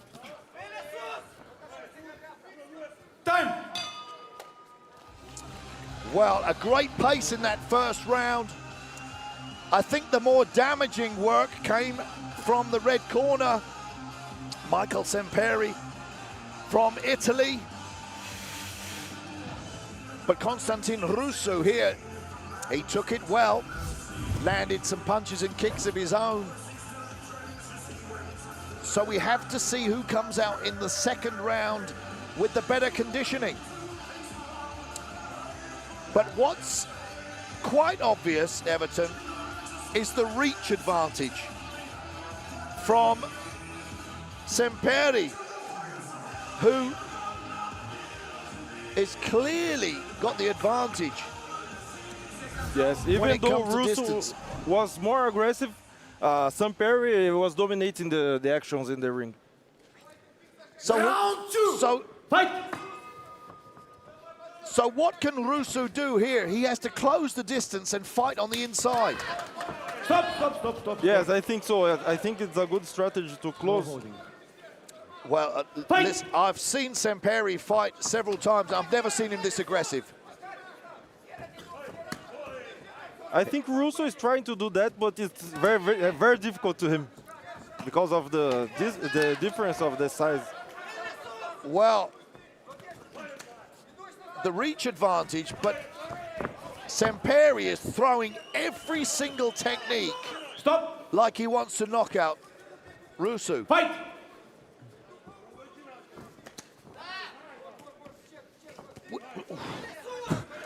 Which is great if you've got the condition to carry it off. Look at that, everything, and the knee at the end of that. Lovely right hand. Stop. Well, Samperi is prepared for this fight. Lovely block and a counter.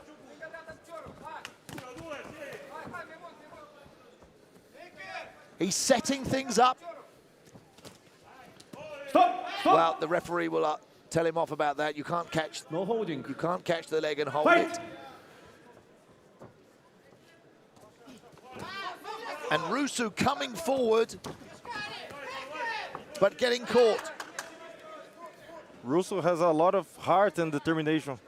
Yes, definitely. Stop. Fight. But I'll give a shout out here. I've never met anyone from Moldova who's not an absolute warrior. A small country with a small population, but absolutely huge heart. That's true. Every single one of them. Stop. Fight. Well, Semperi falls down there. He's starting to breathe. We've got 45 seconds left of this second round. The pace has been great again. Fight! And Semperi is, well, he's marked up along down the right side of his midsection, or is that the lights? Semperi is starting to step back. He's starting to get tired. Yes. Oh, high kick. One. High kick there out of nowhere. And Rusu didn't go down, but it clearly had some effect, and rightly so. Our referee gives him a count. And another high kick. Incredible. I think the fight's over. Yeah, it's over. That was absolutely fantastic from Semperi. No, he's not steady enough to carry on. Great decision there by our referee. Zahari Damyanov there makes the right call. What a fight. Oh my God. I mean, the kick came out of nowhere. Beautiful victory. What a fantastic finish to that fight.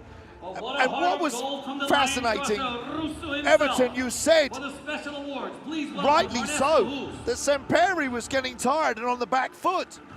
Rusu was coming forward, but was that a little tactic from Semperi to draw him in? We'll never know. You'll never know. If it was, it worked. Look at the smile on Michael Semperi's face. Come to the center of the ring.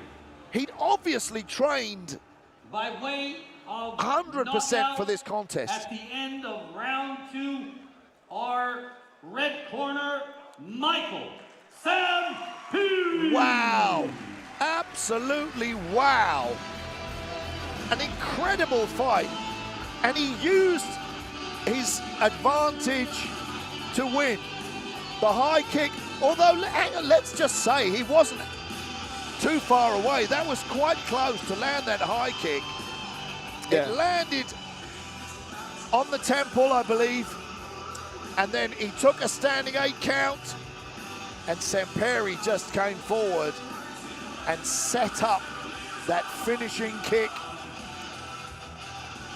And Russo can go home to Moldova with his head held high, because he was coming forward non-stop, took the punishment. But I'm just wondering whether he should be fighting at a lower weight category. Maybe 75. Yes. Cut some weight and you'll be an animal at that weight. But Semperi, well, could he be looking at a title shot down the line at under 80 kilograms? Brilliant performance. is giving some words of encouragement here for fighter Rusu. All right, let's get the group photo, please.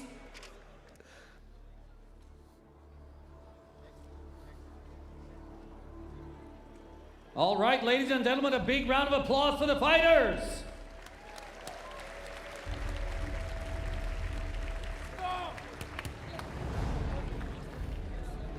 And now, for our next fight of the evening, under 80 kilograms, our referee, Everton Teixeira.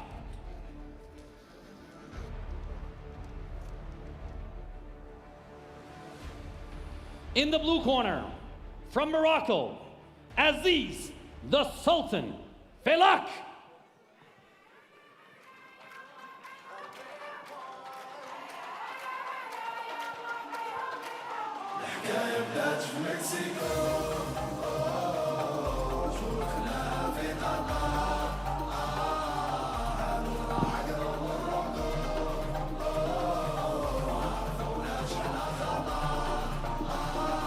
Welcome Aziz the Sultan Felak here for the first time in Senshi. He is from Morocco, aged 32 years old and stands at 190 centimeters tall. He weighs in at 79.9 kilograms. He is the ISKA Intercontinental Muay Thai Champion of 2023.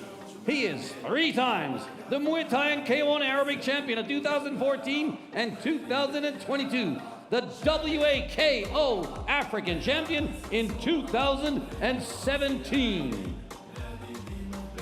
He is the Sultan Aziz Felak.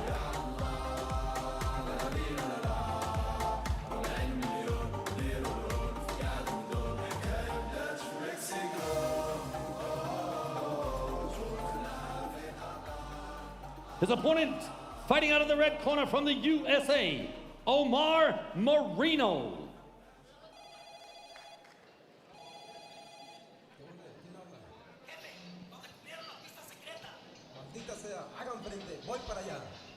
Sacó una bolsa de polvo y se dio tres muy aprisa.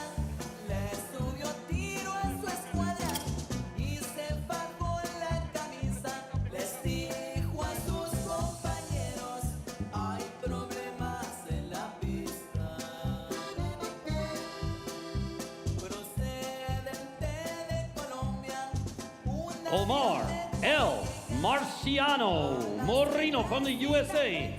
He is 28 years old and stands at 189 centimeters tall. He weighs in at 79.9 kilograms.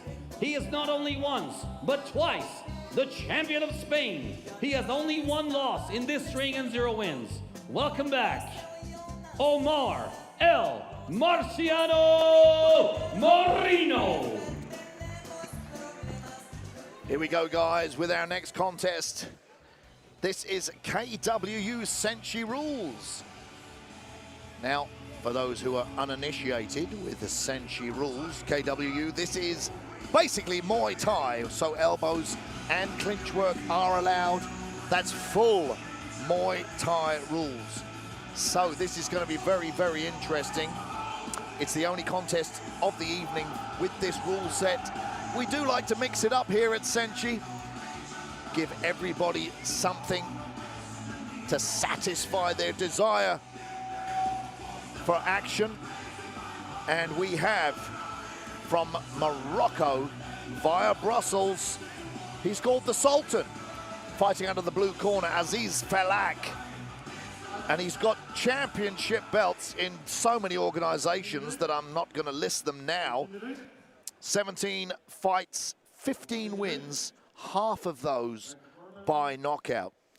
Now coming out of the red corner, Omar Marino, nickname, he's called El Marciano. Now that's obviously something to do with Rocky Marciano. Maybe, yeah. Now he's from the USA, but fights out of Barcelona in Spain. 43 fights, 33 wins, 20 by KO. Now, just so you know, back on the commentary desk is the legend Ernesto, who's back here joining me. So, Ernesto. Yes. Our first Muay Thai rules of the evening. Yeah. Yeah, I wonder how good they are in the Muay Thai. Because that means that they also can throw the elbows. And but they are okay. They are okay. They really try. I haven't seen so many knees yet, but no. So here we see they're allowed to work in the clinch. However, the referee has a duty to make sure the action is continuous and high level. So to keep it exciting. I would have broken them up by now. Yeah. If I was refereeing this contest. Not a criticism to our referee, Everton Teixeira. I don't know exactly what the rules are, if he have to, if he has to let go or if he can break them. Well, it's basically if the action comes to a standpoint, and it's very similar to when guys are working on the floor in mixed martial arts. Yeah. Is the fight working towards a finish? Yeah. If it's just guys fighting for position, there's not going to be a winner from that just fighting for position. Exactly. There has to be damage happening. Yeah, for sure. So in a Muay Thai fight and MMA on the ground, there has to be some damage occurring. Yeah. Yeah. Nice high kick attempt there from Moreno. Stiff kick from Felak. Yeah. Now, there was an inside low kick there from Falak, which was checked perfectly by Marino. Oh, they both have nice technique, especially for the kicking. Nice high kick attempt there Nice again. high kick, indeed. That was a stiff low kick.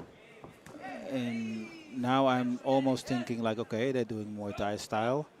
Maybe they take it easy the first round, and then from the next round, they put a little bit more pressure on each other. That's how it looks like. Well, one thing that I think is noticeable is they're both starting to look tired Yeah, after one round. I hope not. I hope it's only what it looks like. Time! Okay, well. So let's see as they go back to their corner. And it's a different kettle of fish. Kickboxing and the fights we've seen up to now have been absolutely super fast-paced, explosive. Yeah. And as you saw, our last contest finished with a head kick knockout, which was absolutely superb. Yeah. This, a different rule set, so something slightly different, and the pace will be different for Muay Thai. Generally, Muay Thai aficionados will say it's not true Muay Thai unless it's 5 rounds.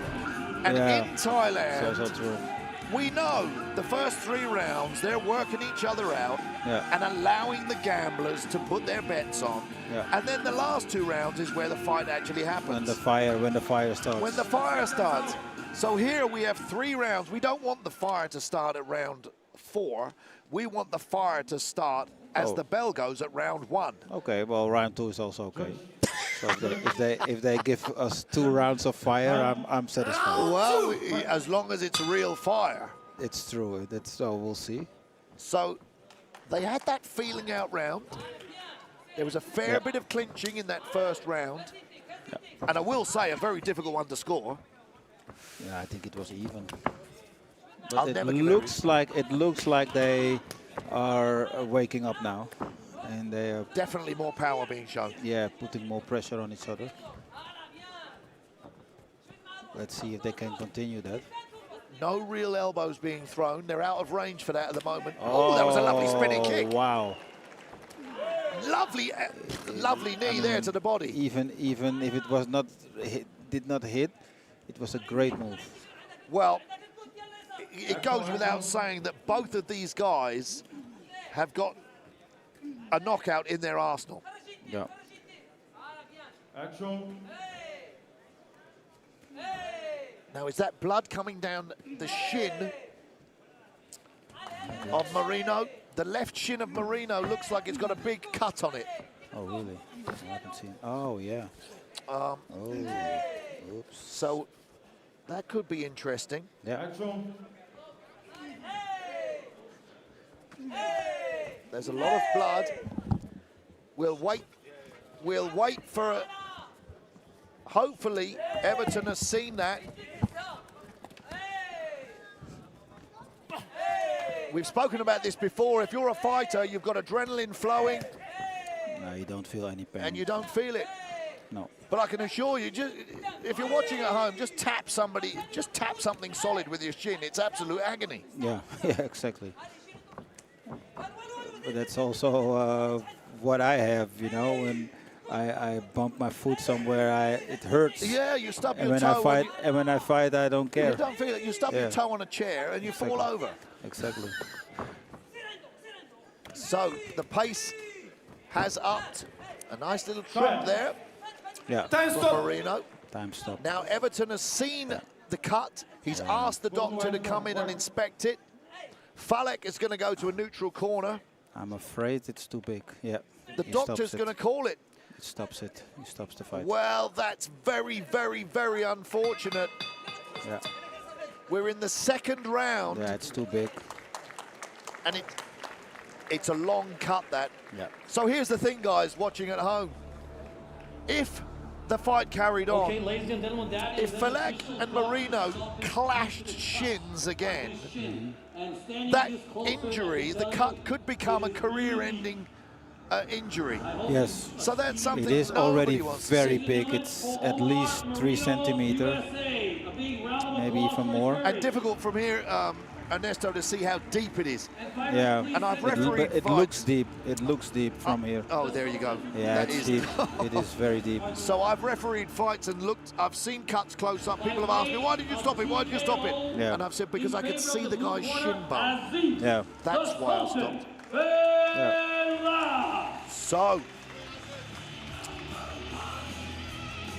So Aziz Falak takes that fight. And that was an unfortunate way for it to finish, I have to say. Yeah, it is. Because it was developing into a very interesting fight. It was an interesting fight. In the replay there, that might have been where the cut happened. Yeah, I didn't see it, but yeah. And actually, looking on the right shin of Falak, looks he's like got he a small cut. has a cut also, yeah. So maybe it was the shin to shin that caused Yeah, it. yeah. That's very good possible. Well, that's a shame, but Marino's going to have to go away and have that stitched up. Yeah, very unlucky, but that was a deep cut. He has to go to the hospital tonight, I think, to let it stitched. Yep. Well, it's all happening here at Senshi 24, ladies and gentlemen. I mean,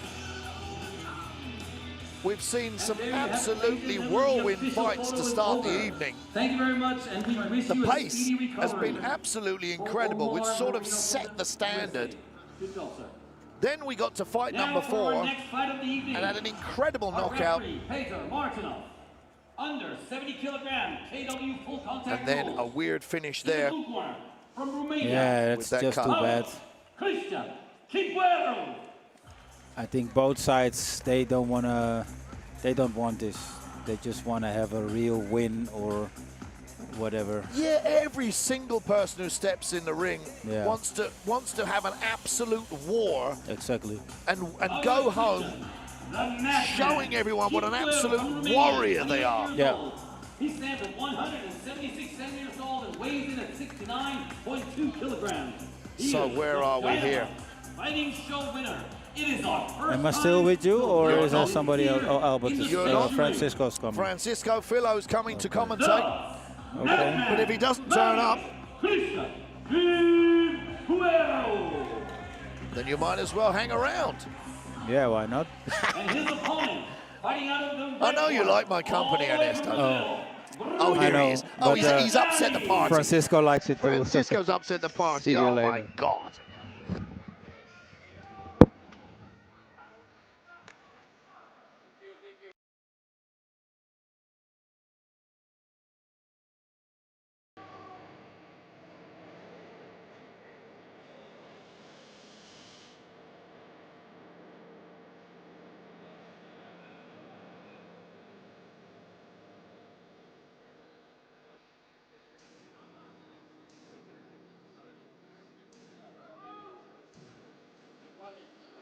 Bruno Gazzani from Brazil, 38 years old, stands at 176 centimeters tall. He weighs in at 69.3 kilograms. He is not only once or twice, not even 3 times. He is the 4 times WGP champion and also the Pan American champion. Inside the Senshi ring, he has 1 win and 1 loss. From Brazil, he is Bruno Gazzani.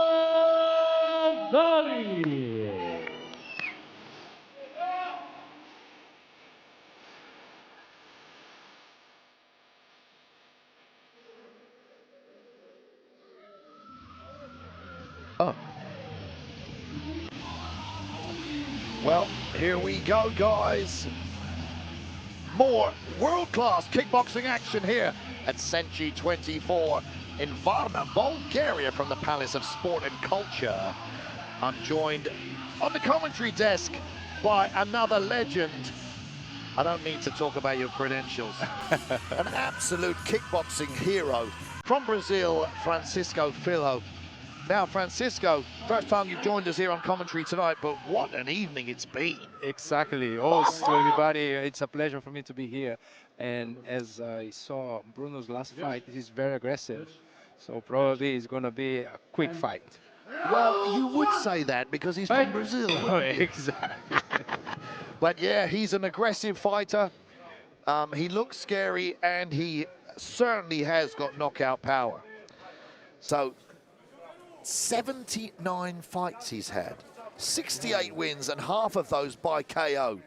So without a shadow of a doubt, Bruno Gazani has got knockout power. So from Romania, calls himself the madman, Marius Christian Cimpuireru. Someone's gum shields come out there. I think it was Bruno. Time stop. Time stop. Oh, no. So let's give it a little rinse off with some Romanian water. Back in. Time. Nice sportsmanship there.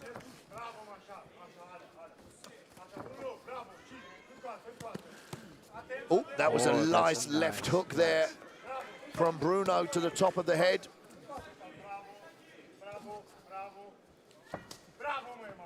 Stiff low kick, which didn't quite land.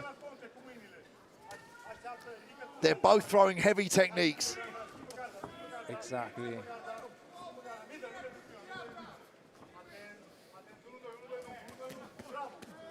Yeah, Bruno's hooks are really dangerous. Yeah, the thing with Bruno, he's deceptive because his facial expression looks like he's more tired than he is. Well, they were lovely combinations there from, exactly, yeah, from Marius. I agree, yeah. Both slugging it out here. Oh, lovely jumping knee. Nice knee. Now Gazani has got Cimpuireru in the corner. He should have capitalized on that, Francisco. Who is in his corner?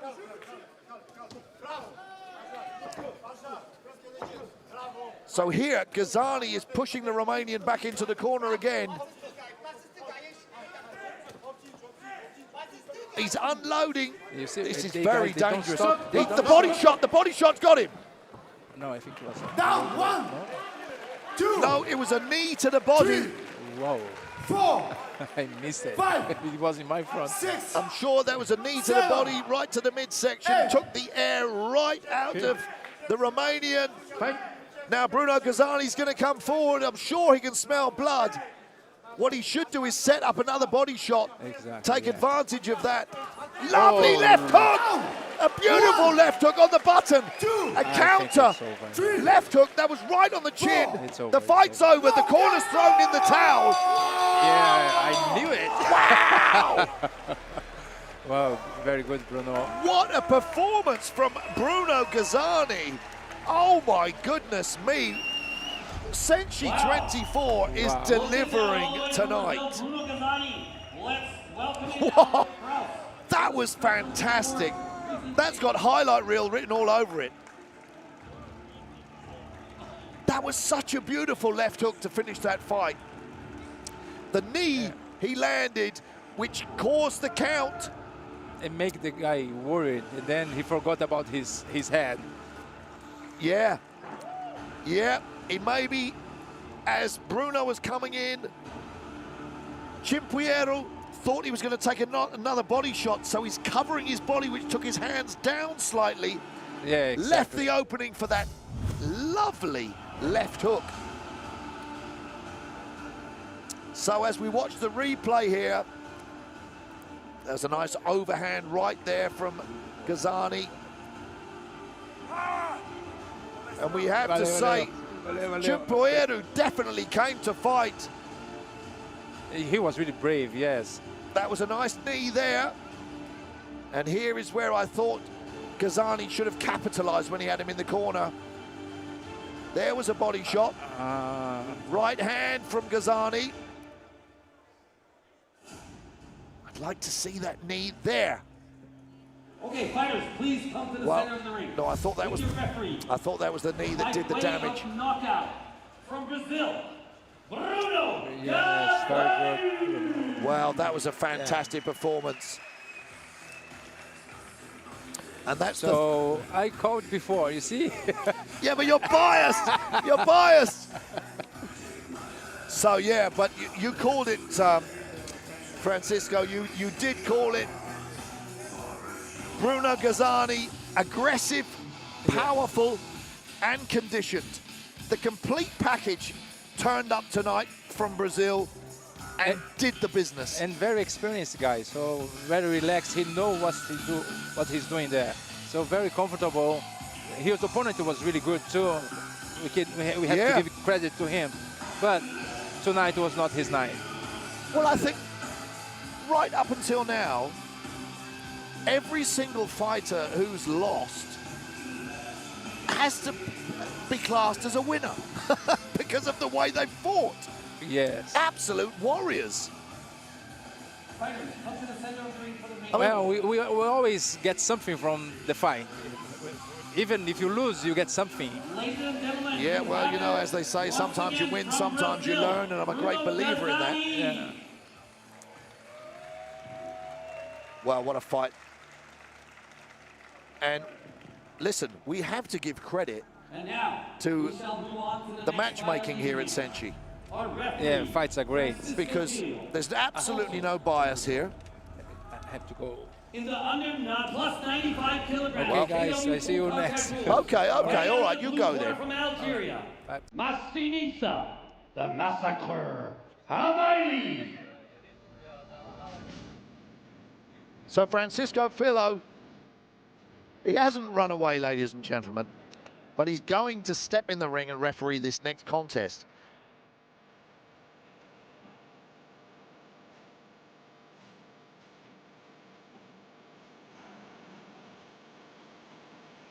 Mastinisa Massacre Hamaili from Algeria is 36 years old. He stands at 188 centimeters tall. He weighs in at 100.9 kilograms. He is the two-time WAKO European champion. He is also the two-time WLF World Champion. He has 0 wins and 1 loss inside this ring.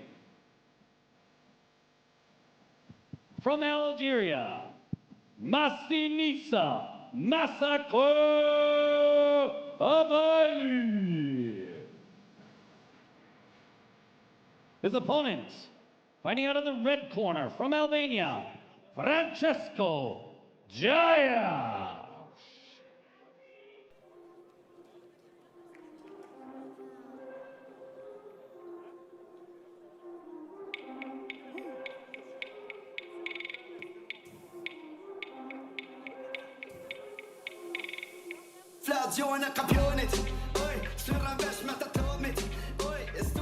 Francesco, the Smile, Jaya from Albania, is 31 years old and stands at 194 centimeters tall. He weighs in at 105.5 kilograms.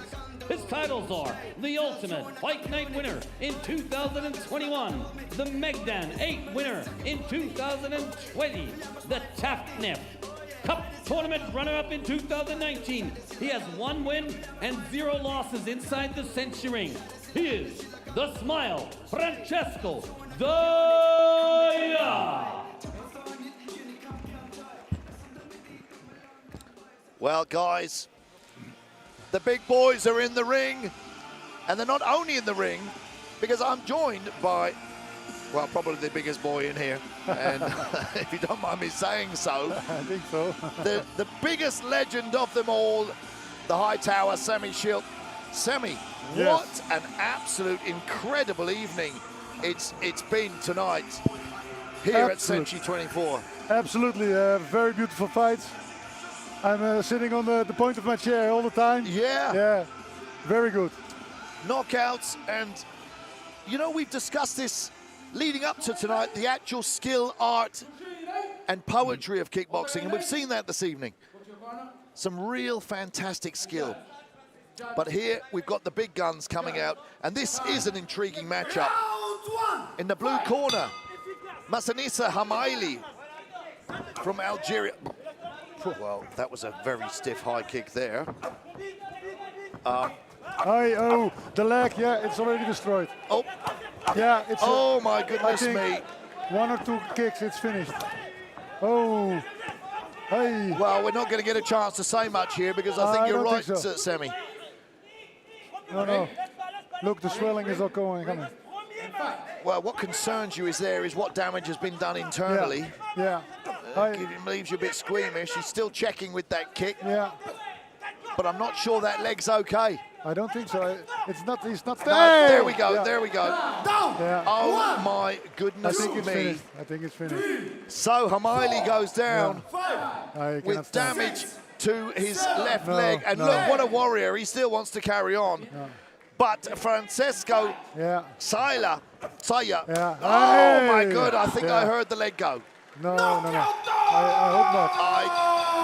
I think it was the. I'm not sure. I'm a little bit worried about the shin. I've refereed 3 fights. We talked about it during dinner about the calf kicks. These are really dangerous kicks. You see it in the MMA. You see it a lot. Well, but it's taken over now. The one word you can use there is nasty. And look, the corner are looking at it, and I think that needs more attention than they realise. Here's the Senshi doctor putting some ice on it. He's going to have a look at that. But I heard the noise just at the end of that, and it was like a crack there, that last kick. One, And, well, let's just give the winner some praise here. Francesco Zaya from Albania came out there. And the winner. An absolute powerhouse. Yeah.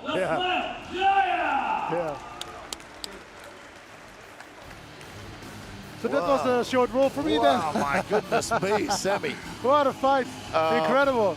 We were saying how fantastic the evening's been. Yeah. And then just as you think it can't get any better, it's getting better. We have a performance like that. And just for the audience, before Masanasa Hamaili leaves the ring, he's got 42 fights, 33 wins, 27 of 33 wins by knockout. Yeah. And the Albanian came in there and just demolished him. What a fantastic performance there. Yeah. And I'm very, very sure we're going to see Francesco Zaya back here in the Senshi ring. Because to perform like that at over 95 kilograms is what the Bulgarian Balkan crowd want to see. And guys, if you're watching at home on Triller TV or BOEC.com or KWUunion.com, I mean, you can't argue that you're getting value for money because you're watching it for free.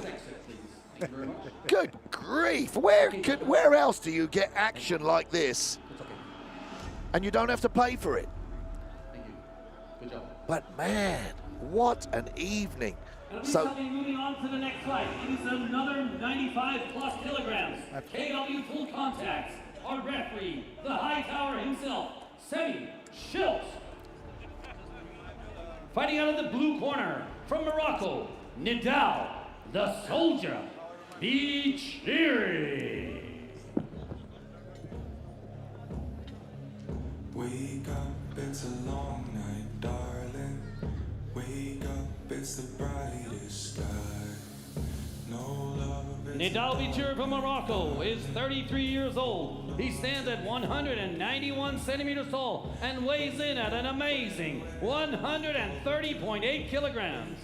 He is none less than the Infusion Heavyweight World Champion of 2024, the K1 8-man tournament finalist, and the Belgium kickboxing champion.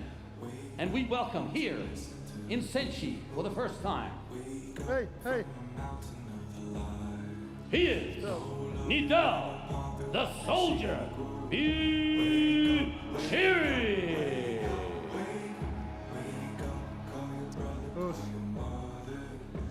His opponents, fighting out of the red corner from Greece, Giannis Stoporidis.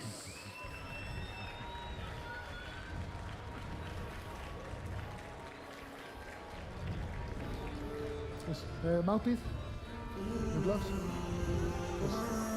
Good luck.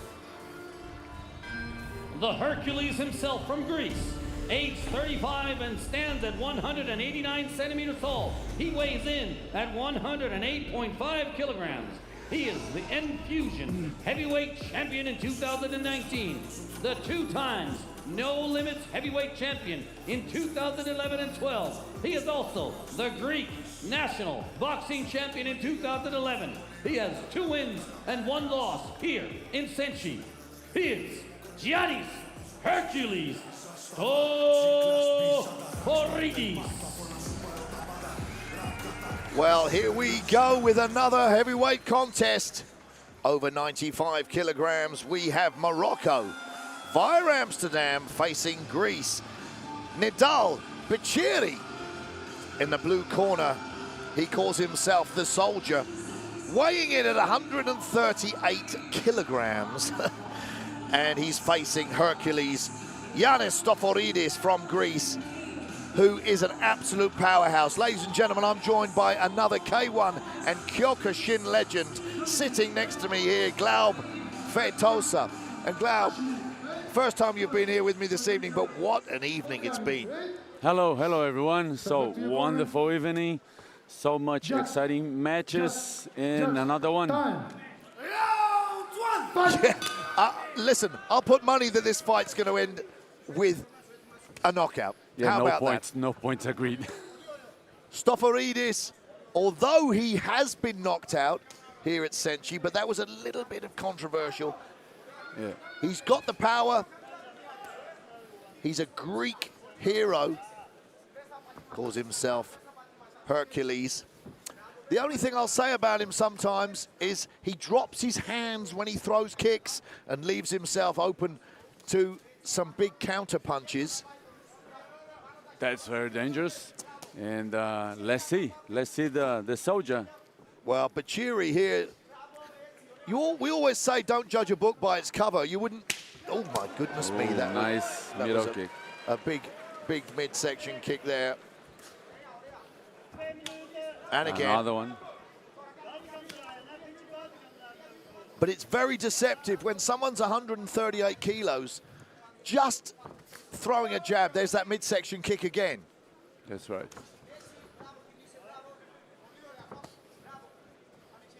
And Stoforidis here looks like he's got a game plan. Soften the body up. No sweeping. A little hold, not allowed. Fight. Well, got a small warning for that.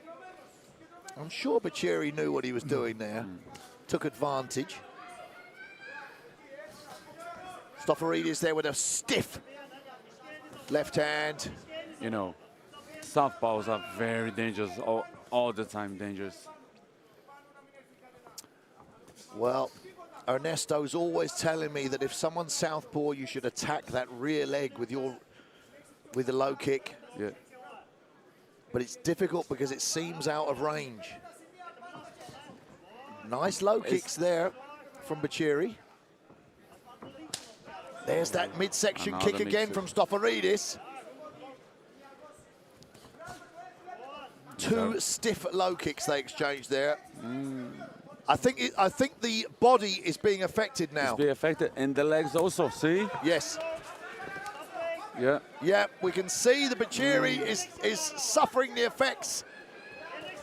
And then you lose the stance, you lose balance, everything.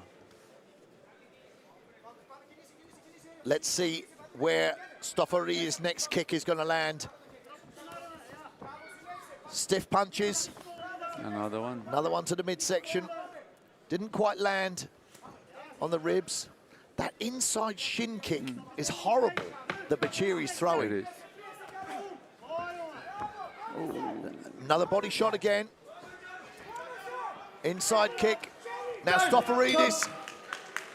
Well, at the end of that round there, he hurt Bachiri. Stoforidis hurt Bachiri right at the end of that round. And, you know, he's not blocking any one of those kicks. And I can tell you, strong kicks from Giannis. So what? It's a difficult one because if you don't want to drop your arms, but you can. A midsection kick, a horrible block to do is to lift your leg, put your elbow on the inside, and block it with the outside of your shin. But you know what I mean? When you're fighting a softball, when he kicks, you must try the right hand. Straight right, yeah. Straight right. Because if you don't do nothing, he's gonna kick you all night long with no pressure. But you see right at the end of that round there. But Cheery, he needs to block his leg to defend his leg. Look, he's limping. As he comes out here, he's limping into the second round. He's a soldier, he's a warrior. Oh, he starts with a high kick. And he hopped there, If Stofaridis can see this, his corner should have briefed him. There, the leg's gone. The leg's gone. The right leg of Bachiri there has gone. He's not going to make it. Not going to make it. 7, 8. Well, Glaub, it's going to be 2 more techniques. Yeah, it's just a matter of patience. Let's count. 1. Oh. Well, we got to 1. It's hard for him to Oh stand. my goodness me, he's in so much pain now. Ladies and gentlemen, you can't imagine. 2, 3. Just take your time. Well, Stofaridis can finish this fight right here, but he doesn't want to get too lazy with his defense, because we've seen it happen before. Somebody throws something wild. And then, especially when the other guy is 130 kilos. Yes. You know what I mean? Right, stop. Oh, there he goes. The leg's gone. It must have gone now. If Bachiri gets up from here. 4, 5, 6, 7. The shin is damaged. It's over. The thigh He's is waiting. damaged. Well, Okay. Sammy's going to let it carry on. Let's go again. And Stofaridis. His shin is bleeding also, eh? Well, his shin's bleeding, but his ankle's damaged as well. The shin's opened up more there with that kick. And I'm certain that his right foot is damaged. Oh. You can see it. He's blocked a kick across his the top of his right ankle. There. That's another the kick to the shin. That's the third in a round. My goodness me. Well, one of these fighters is going to have to go to hospital, and I'm sure you don't have to guess which one it is. What a heart of a lion. Let's hear a big round of applause. He also, you know, Giannis also, he cut his chin. I mean, here's They the both. thing. My goodness, I was just saying this to Ernesto. You know, you wake up in the morning and you stub your toe on a chair, you fall over and cry. When you're in the ring fighting in front of thousands of people and cameras, you know you're being broadcast all around the world. But you smack your shin against another man's shin, it splits open, and you still want to carry on. Yeah, because the adrenaline of a fight, so you do crazy things. But they're going to wake up in the morning and certainly feel that. What a fight. What a performance from Stofaridis. Very safe performance. Yep. And there we have it. That was a great performance from Hercules. Well deserved victory. Giannis Hercules. Yeah. And he demonstrated some classic kickboxing there. And waiting his time, picking his shots, you know. Work with the kicks, because the other guy is big guy, 130 kilos. You cannot stand in front of someone like that. 138 kilos. Yeah, but man, he might have to take a couple of days off work when he goes home. He certainly won't be sparring tomorrow. There's another one to miss the sparring. But I'm just looking over there. Stofaridis is going to find himself up against some tough opponents from now on. And that was the second round of that fight. He's breathing quite heavy. You need to have supreme condition if you're going to fight here at Senshi. That's right. I completely agree with that. A big round of applause for our winner, Giannis Stofaridis, Hercules himself. All right. Okay, Glaub. What a fantastic fighting spirit from the soldier himself. You're going to go? Back in the ring. Yes, my friend. Thanks for the commentary. My pleasure always. And I'll leave the room for next champ. Leave for another legend. And don't forget, mine's a gin and tonic. I'll see you later. Let's see now the great fights. Bye-bye. From Suriname, Jafar Wellness. Hell motherfucking yeah. This one goes out to my nigga Mike Cooley. Hell yeah. Born thuggin', heartless and mean, mugging at 16 on the scene, watching beans bugging, kicking up dust with the older G's. Jafar Wellness from Suriname is 38 years old. He stands at 194 centimeters tall. He weighs in at none less than 129.3 kilograms. His titles are the Infusion Heavyweight World Champion in 2016, the Kunlun Fight Super Heavyweight Champion in 2015. It is his debut here in the Senshi ring, and we welcome him for the first time.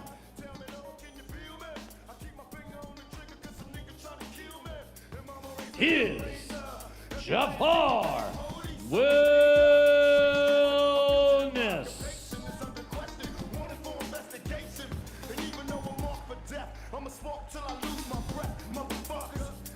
His opponent, fighting out of the red corner from Brazil, Bruno Mohamed Ali Chavez.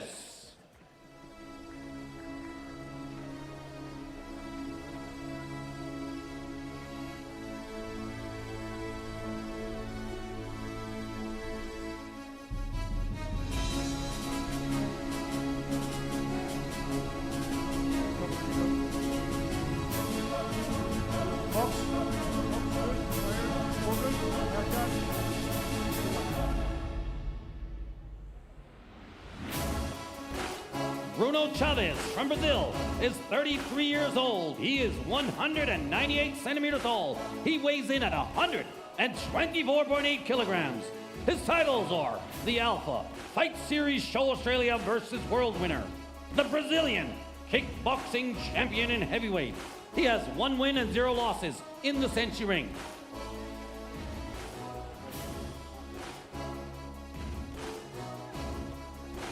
He is Bruno Mohamed Ali Chavez.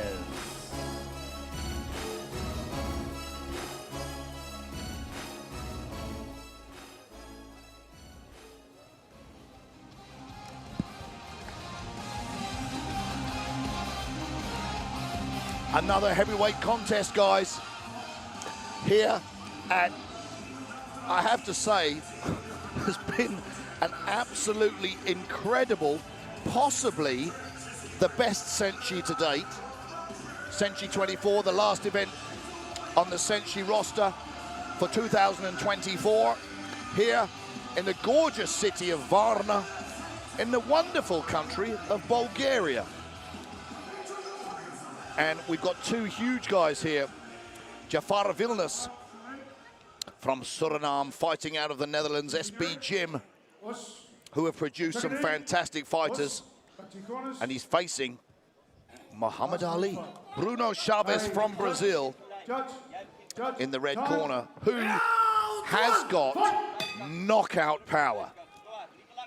We've seen it before, and we've seen it in the Senshi ring. Nice body shot. Jafar also got the knockout power. So it's gonna be, I cannot. Well, combination there, right hand, and the left hand knocked Wellness down. He didn't like that. He certainly didn't like that. And Bruno Chavez is going to come running forward here and try and finish the fight. Oh, stiff low kick. Bosh, right hand to the body. The left hook was dangerous. Big right hand. He's got him in the corner now. Very explosive. Well, Wellness is all over the shop. Yeah. The right hand lands. You'd think he'd go to the body here as well, wouldn't you, Chavez? Oh. But he doesn't want to punch himself out. Yeah.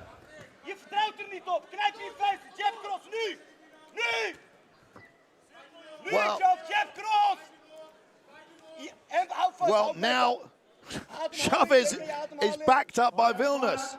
And Vilnius corner shouting jab, cross, knee. Yeah. Which his corner cries tells him to put more pressure. Well, it's difficult to throw a knee from that range.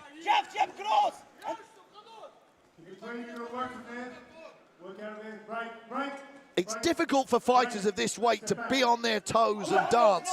I know you did it with perfection, Ernesto. But I never had a belly like that. You know, no, it's not.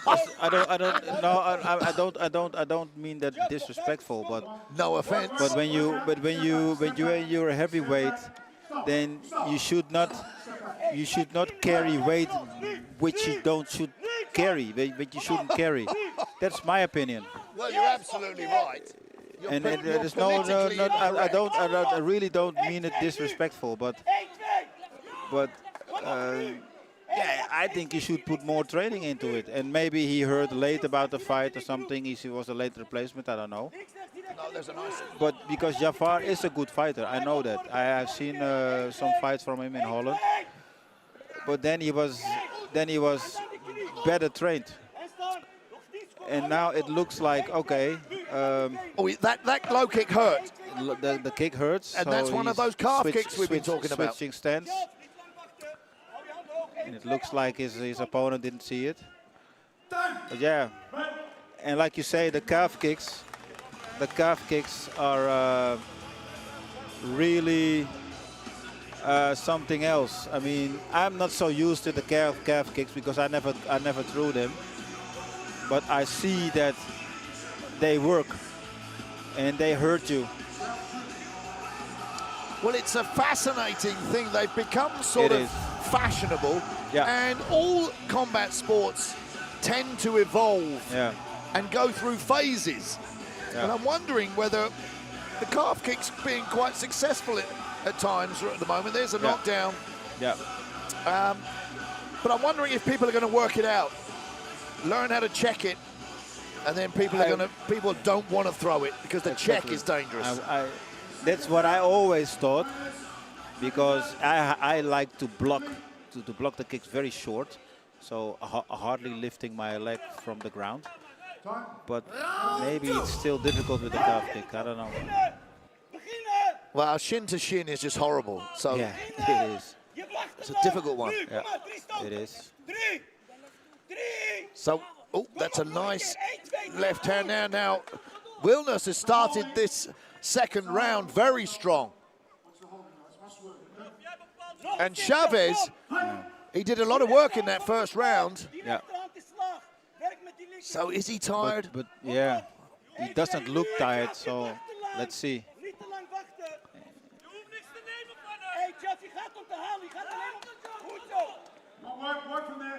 Well, that's not the crispest, tidiest of work as he's throwing those punches. They're a little bit sloppy. Yeah. They're sloppy, but still it's some work. Yeah, I mean, you're not in there to dance, you're in there to get the job done. Very true, very true. I'm just conscious of conversations we've had this week of people, when they fight, they're representing kickboxing, and they're representing the art. Yeah. And it will be great to, it always is great, you see people who fight very technical, very crisp, very accurate, and it's poetry in motion. True. It really is a joy to watch. Yeah. So the Dutch corner here going crazy, telling Vilnius they tell him to to make 1-2 and a knee. So this what he did. They tell him to kick him, to punch, to kick him more to the body. They tell him that he's tired. Well, like you said, but I think Jafar is also tired. Yeah, but Bruno Chavez doesn't look tired. That was a nice stiff right hand. Good, yes. I'm just wondering. I'm just wondering why, with a minute to go on this second round, why Bruno Chavez isn't working harder. Well, maybe he is tired. And because Jafar tries to put pressure on him. So every time he's fighting from behind. Nice- And what nice counter. I always say, walking backwards costs more power than walking forward. Yes. Well, it's quite a turnaround because that first round was a Yeah. 10-8 to Yes. Bruno Chavez. If you take that knockdown into account, this second round with 20 seconds to go, at the moment, is Jafar Wilness. Not very sure because it might be 10-9, but it can also be a 10-10. Yeah, Oh. this is a good one. So this might give him, yes. And it's always good to finish a round Yeah. strong. Yeah. So, yeah.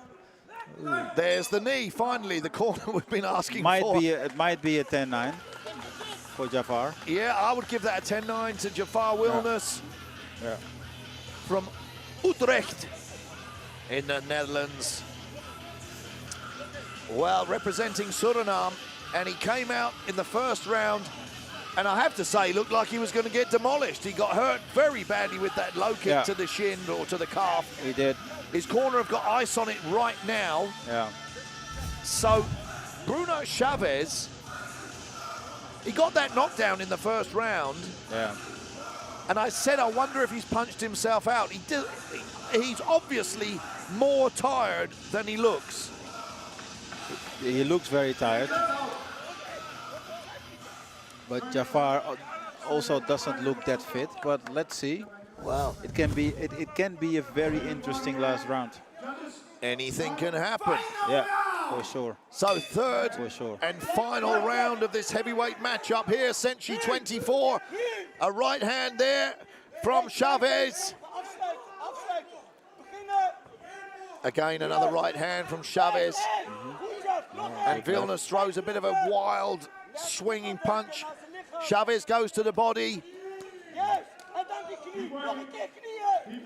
Now they're holding on. Sam Greco will separate them. Yeah. No, he did good. Well, he's allowing the action to continue. Oh, they did good. They worked in the clinch, and now they stop. That was a nice little knee there, wasn't it, from Chavez close in? Yeah, it was. And the low kick. Oh, well, that was a trip. That wasn't a knockdown. But Chavez low kick is lazy now. Yeah. Watch when he throws his low kick. There's not much power. He's got a good knee, I have to say. Yeah. Well, he keeps on working. It looks like he's tired, but he keeps on working. And the thing is, cardio is always going to be an issue the heavier you get. Yeah. But it shouldn't be an If you have excuse. somebody like Sammy Schild, who's very heavy, his cardio was always good. So, I mean, it's up to the fighter in how much work do you want to put into it. Yeah.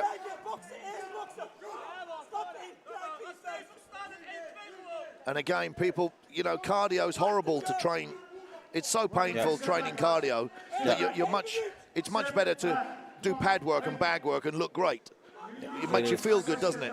It is. Yeah. But you need to do stuff that you're bad at to improve. Yeah. Well. Look good. Oh, that was a nice left hand there from Vilnius to the face Interesting of round. Chavez. Interesting round. Let's see what happens. Well, the Dutch fighter falls to the ground again. That's not a knockdown. But we're approaching half a minute left of this third and final round, and I'm going to make a prediction already. It's going to go to a fourth round if it carries on like this. It might, but I don't know how much. Oops. I don't know how they scored the second round. In this round, looks like it's for Jafar, but He's off down. balance. Oh, Something happened. It's a down. It's a down. That was deceiving. That. 2, 3, 4. Well, right at the last seconds of the third and final round, he can be saved by the bell in the third and final round. The bell will go. Well, what an intriguing end. Because now... It's very interesting. Oh, my goodness. Now that means that third and final round surely will be scored a 10-8. Yeah. It's a clear win, but it's strange because it looked like Jafar was doing good. Yeah. And then he got hit. I think it was the right hook. But it was deceptive, wasn't it? It was. It had a delayed reaction. Yeah. He's clearly disappointed. I'm looking at him in his corner now. Well, he must be disappointed in himself because, yeah, he was he must be disappointed in himself. Wow. I mean, I said it before. I'll say it again. We've had everything here tonight at Senshi 24. And these heavyweights there put up a great fight. But you're absolutely right, Ernesto. Yeah. I mean, Jafar Wilness, if he went away and worked on his conditioning and lost 10 kilos, he'd be a much better fighter. He is a good fighter, but when I look at him and his shape and everything, yeah, he should have done it different. So Chavez wins that contest. A heavyweight fight here, and Brazil take home the win. That's Muhammad Ali, Bruno Chavez. That's his second fight here in Senshi. 2 fights, 2 wins, and that takes him to 27 wins out of his 29 contests. So I'm sure we're going to see him back. The big guy from Brazil. Now, as he receives his wonderful non-championship belt there from Senshi. Every fighter gets a belt for winning because they're all regarded as champions in their own right. But we move on to our final contest of the evening that's coming up very shortly, which will be fought for the Senshi European under 70 kilogram title under KWU Full Contact kickboxing rules. We're going to see Ivan Nakari, who calls himself the Criminal from Rimini in Italy, and he's going to face our champion, Dragomir Petrov, whose Senshi record is absolutely incredible. He's fought here in the Senshi ring 14 times, 12 wins with 2 losses. I'm getting ahead of myself, ladies and gentlemen, just announcing the winner once again there. Bruno Chavez wins that heavyweight contest. And as they congratulate each other, and let's say they bond in some way, you form some kind of camaraderie when you beat each other up. It's a strange one. The title fight of the 70 kilogram KWU Full Contact rules. Our referee, Mr. Andy Sauer. Fighting out of the blue corner, from Italia, Ivan Nakari.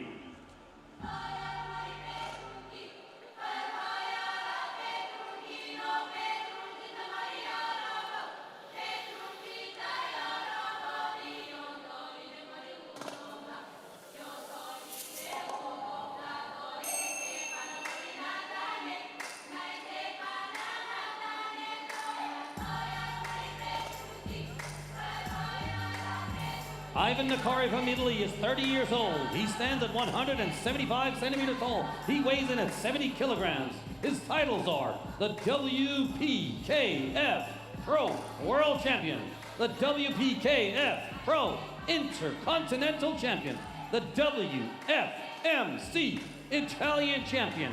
He has 3 wins and 1 loss inside the Senshi ring. He is challenging for the European Senshi belt here tonight, Ivan Nakari.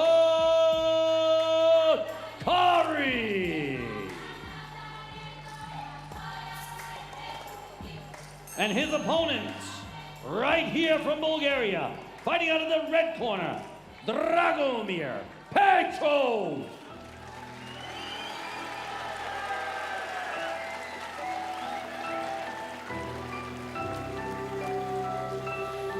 Good luck, guys.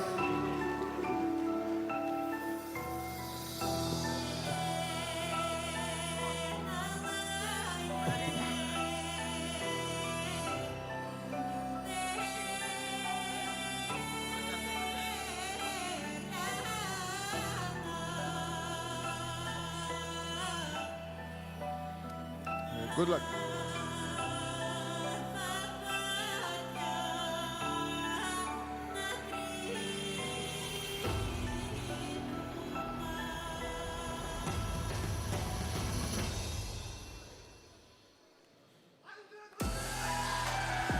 And here he comes. Dragomir Petrov from Bulgaria. His age is 31 years old. He stands at 178 centimeters tall and weighs in at 69.6 kilograms. His titles are the Senshi European Champion under 70 kilograms in 2023 and 2024. He is the EMC European Muay Thai Champion of 2019, the winner of the Wizards in 2019, and not one or two or three. He is the 4 times the Bulgarian kickboxing champion with a Senshi record of 12 wins and 2 losses. Welcome, the defending champion himself, Dragomir Petrov. Well, here we go, ladies and gentlemen, with our main event of the evening. And, well, when I say main event, I have to say that from the first fight until this fight, every single contest has been a main event, in my opinion. An absolutely incredible evening of world-class kickboxing action here at Senshi 24 in Varna, Bulgaria. And this fight has got the whole crowd on the edge of their seats. Before this first opening bell goes, I can see people in the crowd standing with anticipation. I'm joined by the legend himself, the Hurricane, Albert Kraus. Man, what an evening it's been. Yeah. And this is going to be an absolute war. Yeah. Well, I've seen already some good fights. Oof. Shin to shin there right at the opening round. And Dragomir Petrov is a Bulgarian hero. Overhand right there. He's a great technician. That was a lovely combination by Ivan Nakari.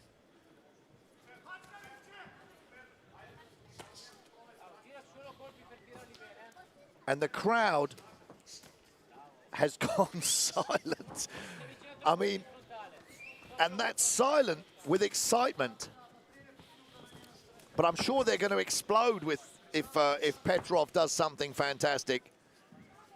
He's stalking down Nakari at the moment. Yeah, he fights aggressive. Oh, nice body shot there, 2 body shots followed by a kick. And a body kick, yeah. And Nakari cleverly finished that combination with a low kick. There's another low kick. Calf kick. That goddamn calf kick we keep talking about. And you see it more and more coming. Wow. I mean, the next thing we'll see is a load of videos on YouTube of calf conditioning or something ridiculous. Yeah. So that was a nice high kick, blocked.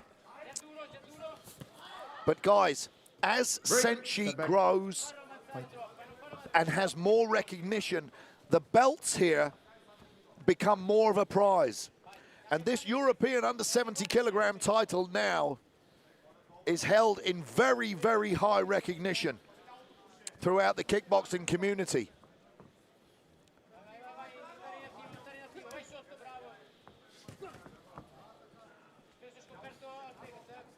And Petrov, Dragomir Petrov, is the #1 kickboxer at 70 kilograms. Not just in Bulgaria, but possibly across the whole of Europe currently. And it must be fascinating, Albert. It must be fascinating for you watching it because you fought at under 70 kilograms. Yeah, I know. The K1 Max there. There were only bombs. Every fighter there. There was high class level fights. No sweeps. Now I'd say, no sweeps. Listen, Dragomir Petrov. Time. He's got 22 wins. 18 wins out of 22 fights. He's had 8 knockouts. But one thing, if you look at that first round here, he hasn't brought knockout power to this fight. No, he's not a real knockouter. So, and when you get to the highest level, a lot of people used to say to me when I was refereeing, if you look at some low-level guys and some high-level guys, they're all doing the same thing. Yeah. What's the difference? But not everybody has the same power or the same... And I used to tell them power. Yeah. But two things. You can have technique, you can have fitness, but 2 things that separate the real high-level guys is timing and power. Timing is everything, and speed. Everything complete. Yeah, timing, speed, accuracy, and power. Okay. And some people have just got that natural... Judge. They're just born with heavy hands. Round 2. Fight. Yeah. My mum was one of them. Yeah, my one too. So here we go back to this contest. The second round here of our final fight here at Senshi 24. Oof. Man, I can feel those checks. Yeah. But you feel it here, yeah. Oof. So that was an inside kick there from Petrov that was checked by Nakari. And we heard a little shin to shin. It was like 2 bits of wood banging together. But it hasn't put Petrov off from throwing the kick. A little bit too far. Again, the cuff kick. No clinching, guys. Break. Step back. Now Nakari getting a little bit marked up around the face. Petrov's got good head movement as he comes in. Again, the cuff kick. Yep.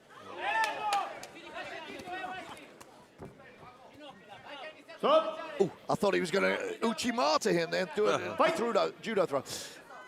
But that calf kick is one of those techniques that it doesn't seem to affect you too much, and then over the course of a round, it slows you down. Yeah, but sometimes after 1 or 2 kicks, it's already make damage. Nice body shot there from Petrov. Again, that calf kick. No clinching. Both no of them clinching. exchange Stop. knees. Guys, no clinching. Both of you. A little bit of dirty fighting there, pushing with the inside of the glove. Very even match. Both jabs there land. Yeah. It goes equal. Break. Step back.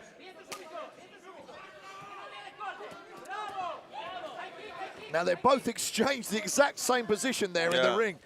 Petrov landed a great combination. He gripped Nakari, and then they span round and Nakari landed a great combination.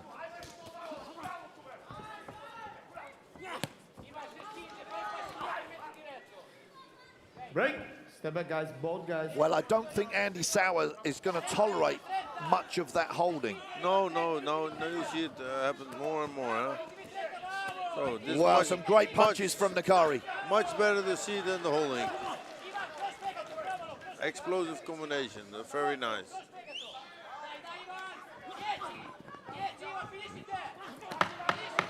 Both of these guys are showing some excellent boxing. Yeah. Fast combination, very nice. Time. Stop. Very fast. If I was to say anything, I'll just say that their punches are slightly short. They're not following through with the body. But then again, if you overly commit, you leave yourself open to a counter. It's always a difficult situation. Yeah, for sure.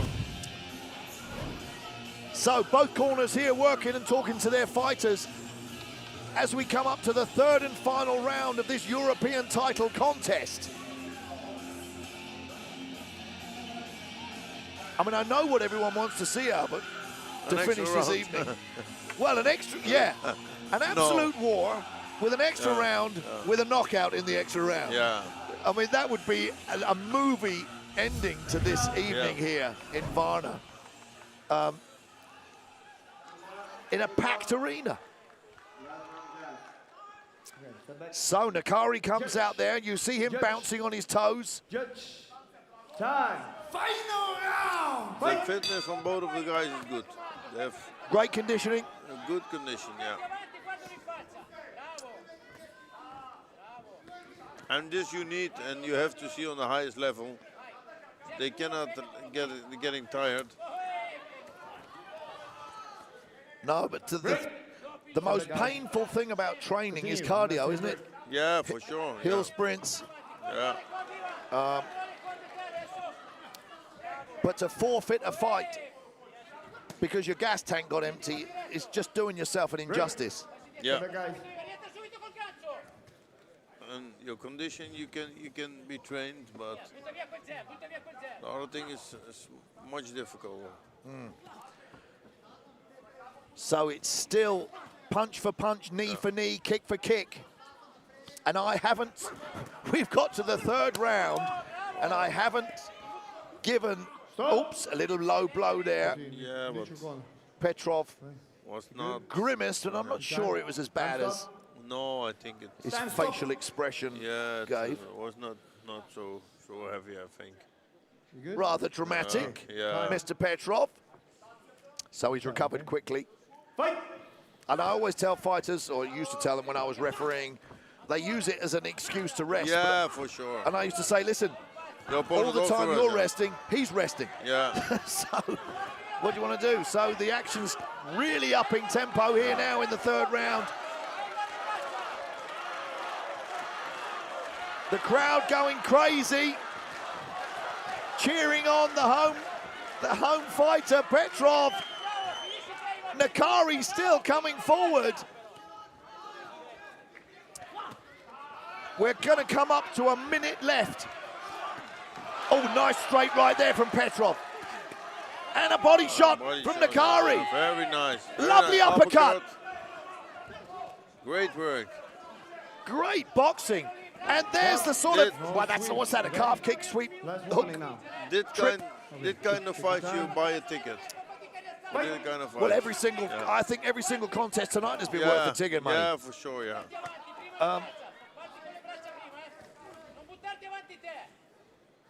But those both boys are really coming to fight. You need to continue. To make a war. Wow, left hook from Petrov, body shot from Nakari. And Nakari coming forward, less than 30 seconds to go of this final round in a European title fight. And it's very, very close. I said I haven't given a score for any of the first two rounds. Oh, yeah. And the action is still going. Still Oh, Nakari swinging from the fences. No sweeps. 1 second to go. The bell's gone. Look out, Nakari. A good fight. Calm down. Oh, my goodness me. What a way to finish not only that fight, but to finish what has just been the most incredible night of kickboxing action. Not only this year, but certainly in the history of Senshi. I think maybe also the crowd get what they want. The crowd got what they want. Anybody watching at home, I mean, I said it earlier on. You think you got value for money, guys? Because you didn't pay to watch this show. Yeah. Free of charge on Triller TV, other platforms, boec.com. Your support is appreciated. But listen, you got some world-class action here tonight. And we're waiting for the judges' decision here. We're waiting with anticipation to see who goes home with the Senshi European. What do you have? Why are you asking me that? Oh.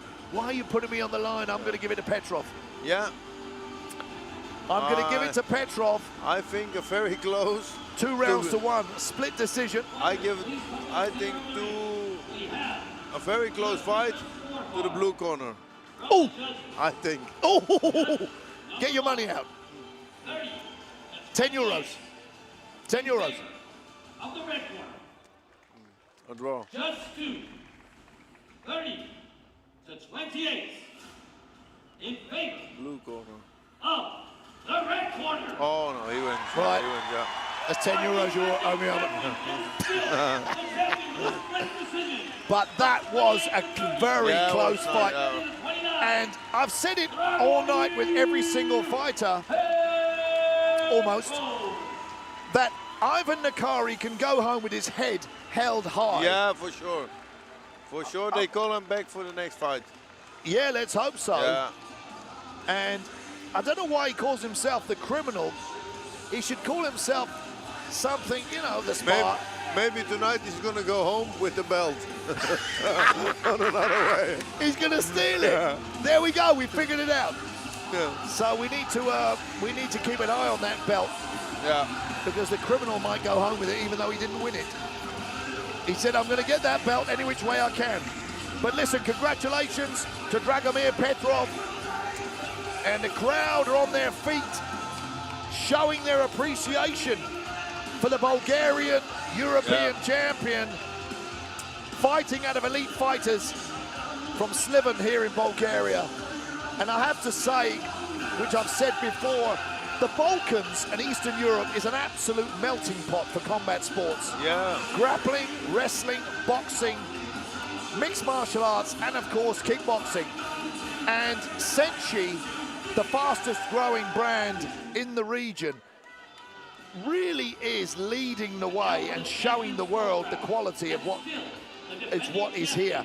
And not just showing off the Bulgarian fighters, but bringing fighters from all around the world to compete here. Yeah, it's a good competition.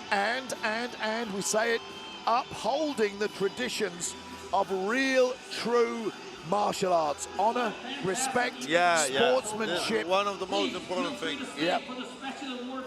And always, almost always, equal fights. That's good to see. Yeah, the great matchmaking. Yeah.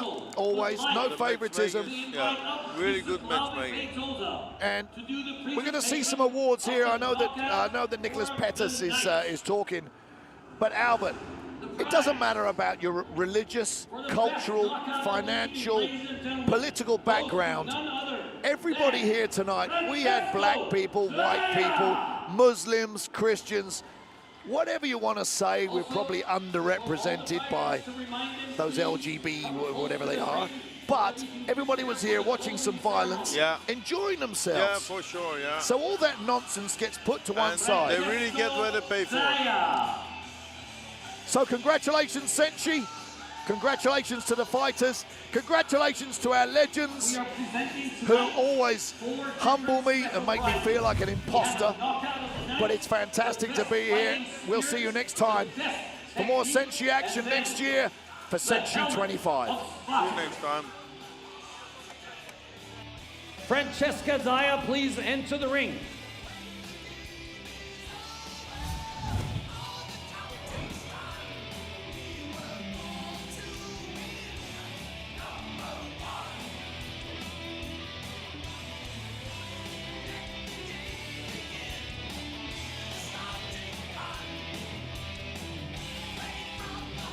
While we are waiting for Francesco Zaya to make his way to the ring, I would like to once again thank you for all coming out tonight, and also for our partners here. Our Mets Insurance Company, Max Sport, Bulgaria Air, M-Car Group, the BMW dealer, the Rolls-Royce Motor Car Services, and the St. Constantine and Helena Holdings. Mr. Glaube Feitosa is still here waiting for Francesco Zaya to receive the knockout of the night. We shall put this just here for a while. And we shall also now please welcome for the fighting spirit and the awarding by Francisco Filio. The fighting spirit tonight goes to Bulgaria's Peter Stoikov.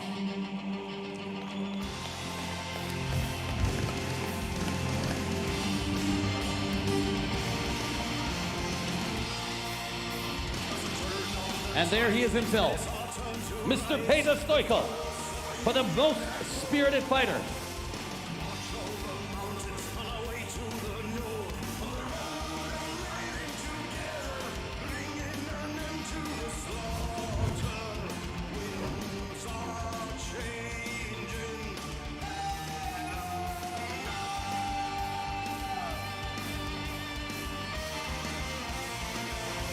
Yes, Francisco Filio, you are awarding Peter Stoichkov for the most fighted spirit. Glauber Feitosa for the knockout of the night.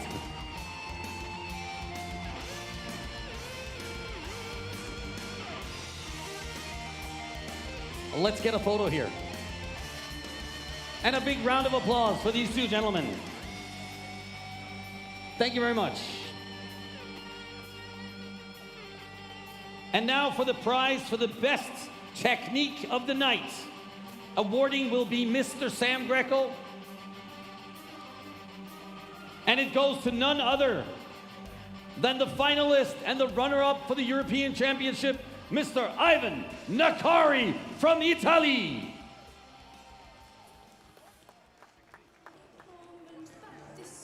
Let's please welcome up Ivan Nakari for the best technique of the evening.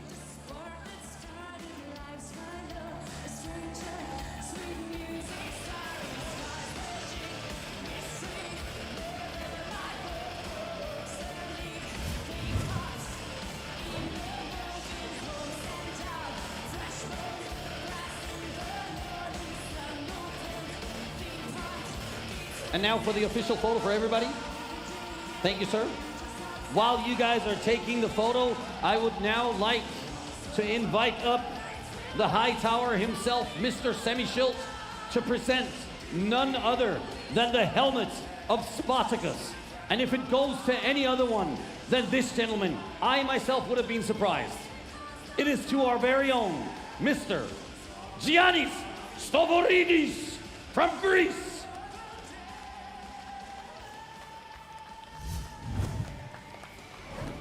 Giannis Stavridis from Greece, please come up to the ring and receive the helmet of Spartacus. This is the most prestigious award that anyone can receive at Senshi's ring. It is awarded to someone who is regarded as a true warrior and a true representative of the fighting spirit, bravely, firmly, and honorably. Giannis Stavridis embraces the helmet of Spartacus.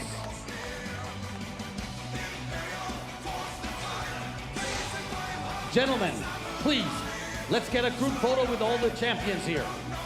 While everyone is taking the photo here, I would like to invite all the fighters to come up for the official group photo and ending ceremony of Senshi 24. I would like to thank everybody at home for watching here tonight. It has been a fantastic event and culmination of martial arts fights during 2024. Do not forget all our fantastic partners, KW International Professional League, for organizing such fantastic events to the Senshi Gala.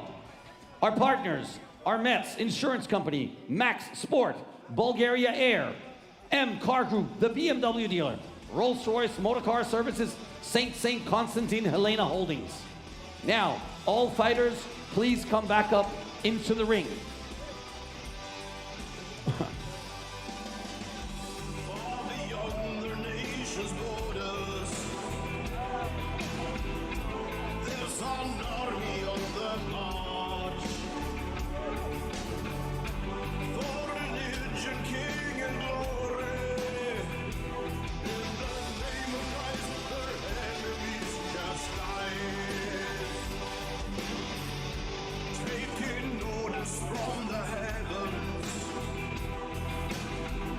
Michael Sampiri is also coming back.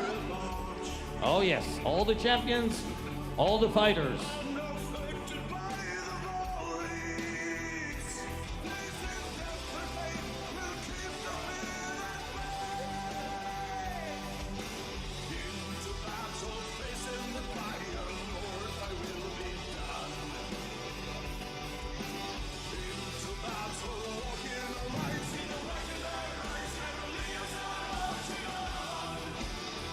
There are some amazing spirit fighters in here today. What will these gentlemen bring to Senshi 2024? Only the future can foresee. But here at Senshi, we are happy to welcome everybody. Please step back in there with everybody else, sir. Grant Waterman, thank you very much for doing all the commentating with all the legends. It's a pleasure working with you, sir.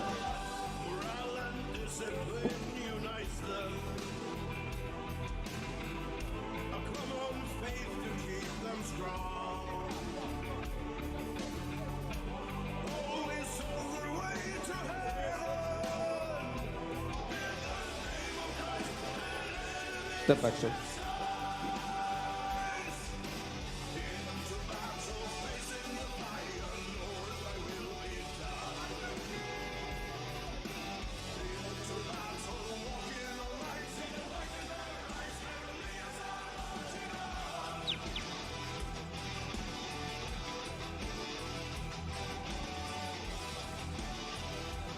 Please have a little bit of patience. We're setting it up so that we can get the best photo that we can all share on social media with everyone. Andy. Everybody, please look forward and make sure you can see the cameras. Wow.